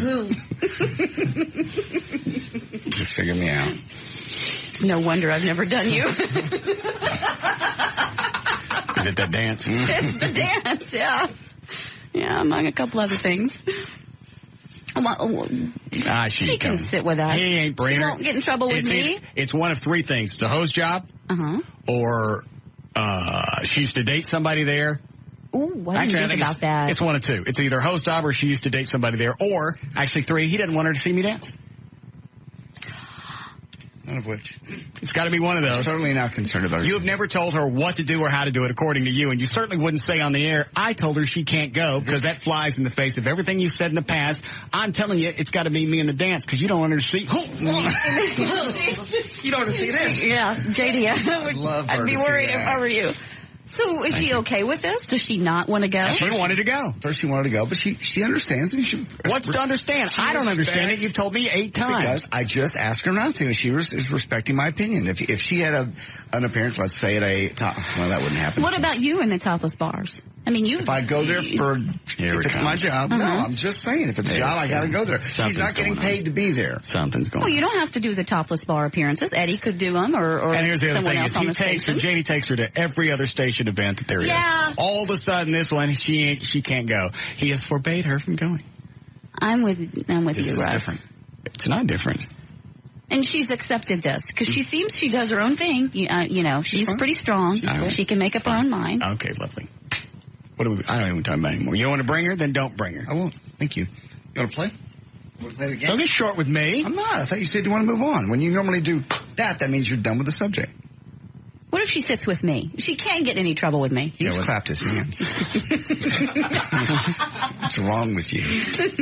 She hasn't been with the show for a while. She missed all the hand signals. All right, what are we playing, Eddie? For the NCBC. Is it any good? I like it. All right. Did you mark the closer? No, I didn't. Pick a closer while we need the open, please. There we go. All right. It's time to get lucky and play the game that even a mutant mongoloid monkey could win. Let's play. Could the answer be C? And here's your host, Russ Martin. Don't dance like that, please. Why? Just don't. Hold on a second. What is it, Ronnie? Buddy, maybe it's just me, but do I hear some kind of sexual attraction between you and Valerie? Nope, she can't stand me. I can hear it in her voice, the way she laughs, the way y'all get along. Hey, I've seen Valerie. She's hot, man. So Thank you. She's dating somebody she met at the gas station. You make that sound so appealing. I don't know how to dress it up. He was nice. I was putting gas in the truck. I was getting gas to fill the lawnmower, and he just stopped. I was a damsel in distress. He stopped and offered to pick up my gas cans and put them in the back of the truck, and I thought that was very, very nice. So you just give him your phone number? He gave me his, and I... How long did it take you to call him? About 4 or 5 days. Wow. It took me a while. Because I met him at a gas station. Where'd you go on the first date? I don't know the name of the place. It's off the tollway. What kind of place was it? It's a restaurant in a house, in an old house. Oh. Celebration. Celebration Station with pizza? No, we didn't do Chuck E. Cheese. We just did. It's just Celebration. It's an old house. It's really a great place to eat. We're kind of like down home cooking. How long before you let him see your bologna? Believe it or not, 3-4 weeks. A while. That's not a while, is it? It's a while for you. It's a while for me. It's a lifetime. Well, how many dates is that? Several. 1, 2 a week. All right. That is a long time. That is a long time for me. How long before you gave him up like some obligatory treats? Obligatory treats. Cans. Oh, you guys, JD's giving hand signals. Yeah. I did that at a gas station. I did that, the day I met him. I let him wipe off his gas hands on my feet. Well, he bought me those Funyuns. Yeah. I like Funyuns. All right. I don't know what you're hearing, Ronnie, but obviously she's involved with somebody she met at the gas station. Buddy, a bag of Skittles go a long way. But I wouldn't consider him my boyfriend. Really? You know me. Well, then let's just go out. A while. Come on. I think Everett would be okay with it. He would probably bless it. Probably. I'm sure Everett thinks I've got it coming. He does. Oh, he does. All right. Thanks, Ronnie. You bet, buddy. All right. So when do you want to go out? I got Friday open. I'm going to dance. As long as you don't dance. All right. Are we going out Friday night? Did Larry North want to go out? I wasn't invited. Yeah, you can go. I wasn't invited. Do you want to go? I can. All right. Friday night. Sure. After the show. Okay. All right. You want to go? Okay. All right. Are we going to say where we're going on the air or not? I think most people. Yeah. Oh, okay. I think most people figured it out, but let's just don't say. Okay. I miss you guys. Okay. I haven't hung out with y'all in a while. All right. See there? I'll buy her some dinner. I'll give her some steak. No, you got to take me out on a date. That's a date. That's my new rule. How did that become some kind of new rule? Oh, it just seemed that I should probably make men work for it. Did something happen at the gas station? You had some kind of revelation? Premium. Maybe I should act maybe I should act more like the third pump instead of the first one. Instead of the regular. Premium. Everybody gets regular. Not everybody gets premium. 93 octane. I should have but standards a little bit. Yeah. But he bought me those Funyuns. What are we playing? The answer big stick. Oh, do you have somebody? Okay. No, sir. All right. Hi, Terry. Hey, what's happening, Russ? Hang on a second. Is your new boyfriend going to be okay with this Friday night thing? Sure.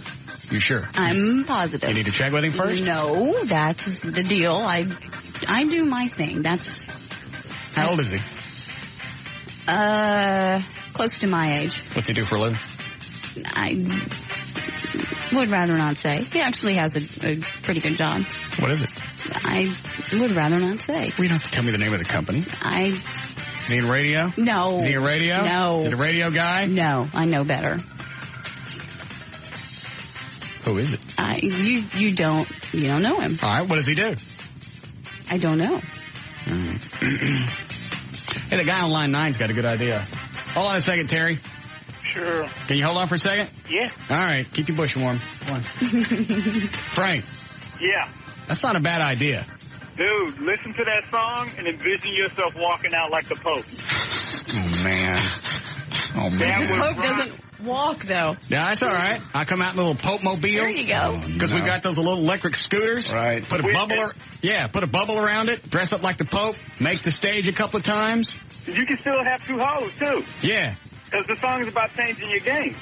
See? All right. Then you get out, you have the little confessional ready. Right. No. Right. Yes. No. And you got the ring. I got the Pope ring sitting right here on the console. Had the little confessional. Had the chicks come up. Mm-hmm. Keeps the Jesus. I like the pimp idea better. I like the Pope idea. Nobody's done the Pope. You're right. Thanks, Frank. That's it. I'm doing the Pope. I just got to make sure that the hood don't fall down on my face and scare the black chicks. You look like JD. I like your pimp outfit, though. I can do a couple of costume changes. Yeah, you could. Certainly be a wide range. You can do the Pope. You can do the pimp. Maybe finish up with Batman. Nice cape, cowl. Cape around my yang-yang. Mm-hmm. Batman would seal the deal. Yeah. That's a really sexy costume. Yeah, I think chicks would go Yeah. with that. I may do that. All right, you ready to go, Terry? Sure. Okay. You know how to play? Even a monkey can do it. And just because JD think I'm one, don't I mean never that I'm said that. I never. Nor would I. Well, there's the end of the show. Eddie's gone. Eddie can't breathe. Okay. I'm ready. All right. I'll see how far I can get.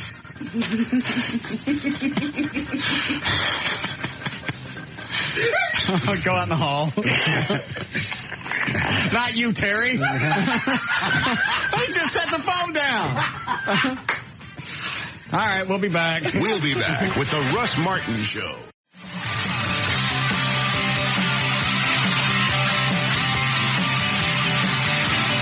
Did you get Terry back on the phone? All right, let's try this again. Yeah, prize is ready? Yes, we did. It's time to get lucky and play the game that even a mutant mongoloid monkey could win. Let's play. Could the answer be C? And here's your host, Russ Martin.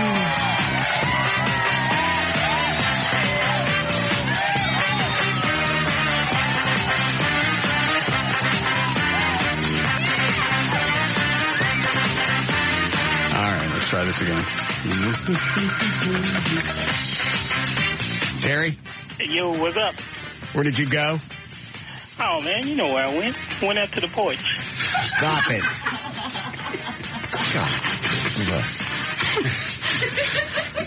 See, this is the city. There's no. Did he say the city? City. Patch in Dallas, so had to go hang out on the porch. Why? It's a beautiful evening. Oh. You want to enjoy the sunset. Yeah, this is a southern city. Beautiful. Quit it, Terry. Terry, don't say anything else like that. What? What did I say wrong? Nothing. Don't say that anymore. JD ought to know. No, I don't. Come on, JD, you know that. I don't. Yes, you do. Stop. What about that lawn jockey you got at your house? I don't have one at my house, Terry. Yes, you do. No. The one with the rope. You know where I live? Terry, quit it. Hey, crap, I gotta move. All right, let's try this. You all right, Eddie? Okay. What is Terry playing? He'll get 12 months bronze level web hosting service from VertBiz.com, the official web host of Live 105.3 and the Russ Martin Show. A 10-lap gift certificate to Team Texas Driving School. Gets to drive a real NASCAR and Little Morphine Anti-CD with Everett Newton. All right. All right, Terry, you got to get all these right to win this fabulous prize pack. Ready? I'm ready. All right, here we go. Chippendale are A, male exotic dancers, B, Disney cartoon characters, C, the two guys Dan Lewis hangs around with on garage runs. The answer would be C. Sorry, that's garbage runs, but it's funny either way. Glenn Murray said the worst thing about allegedly getting caught shoplifting is A, now his family doesn't trust him, B, people at work watch his every move, C, it was wallets. Sweet Jesus, what was I going to do with wallets? Am I that stupid? The answer would be C. J.D. Ryan said he will never take his boat out on the open ocean because A, it's too small and would capsize. B, he's afraid of being lost at sea. C, Japanese warships keep torpedoing his head, hoping to keep it from attacking Tokyo. The answer would be C. Yes. A snorkel is A, a device that helps trucks cross deep streams. B, a device used by men during foreplay. Or C, what Dan Lewis used to collect enough change to make his mortgage payment this past month. You're wrong. The answer would be C. Yes. Let's see what I want to finish with. Yeah, all right. Jody Dean says that, Jody Dean from Channel 11 says that he wants to get in touch with Glenn Murray because A, he thinks Glenn needs a friend right now. B, he wants to teach Glenn about Jesus. C, he saw this really cool watch at the Galleria and it's like, hell, why pay full price for it? The answer would be C. Guess I was wrong. Should have finished with that one. Ouch. Man. What are you doing, Terry? What I'm doing? Yeah. I'm trying to figure out who the hell Glenn Murray is. Oh, he's used to be a weatherman on Channel 33 and Channel 4. And they just recently arrested him for allegedly shoplifting out at the mall. Oh, so white people steal too, huh? Yeah. That's why it made the news.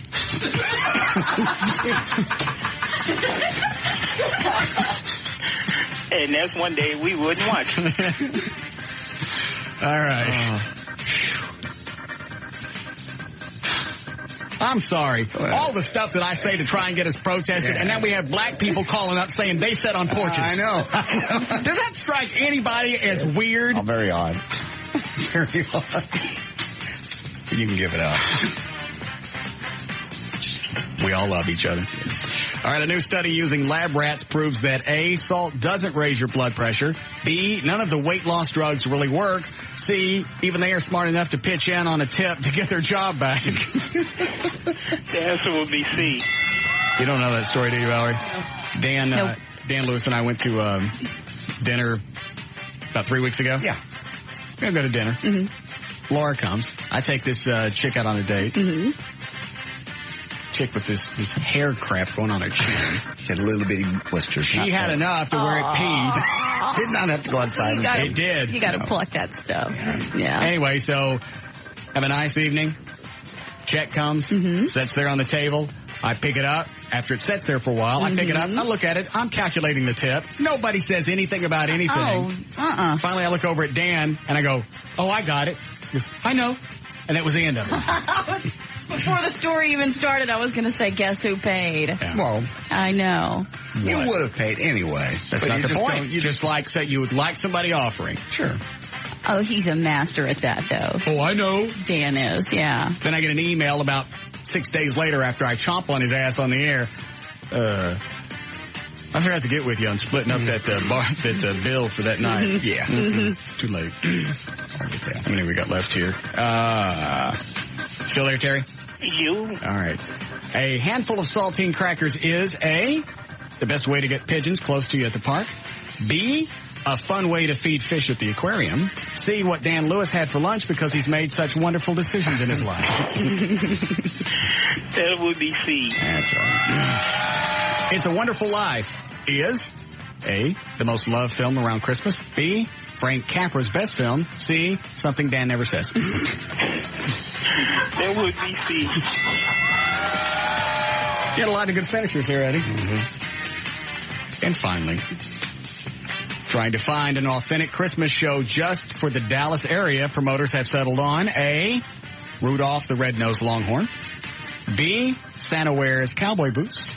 C, Frosty the pink-nippled, stuttering, retarded, moronic, gimp-eyed, Jethro-looking snowman boy. The answer would be C. Yes. You get them all right? Get them all. Tell me what he's won. He's got 12 months bronze level web hosting service from VertBiz.com, the official web host of Live 105.3 and the Russ Martin Show. 10 lap gift certificate to Team Texas Driving School. Want to drive a real NASCAR? You say 10 laps? Yeah, 10 laps. That's cool. Want to drive a real NASCAR? Log on to TeamTexas.com and a little morphine anti-CD. We'll be back with the Russ Martin Show.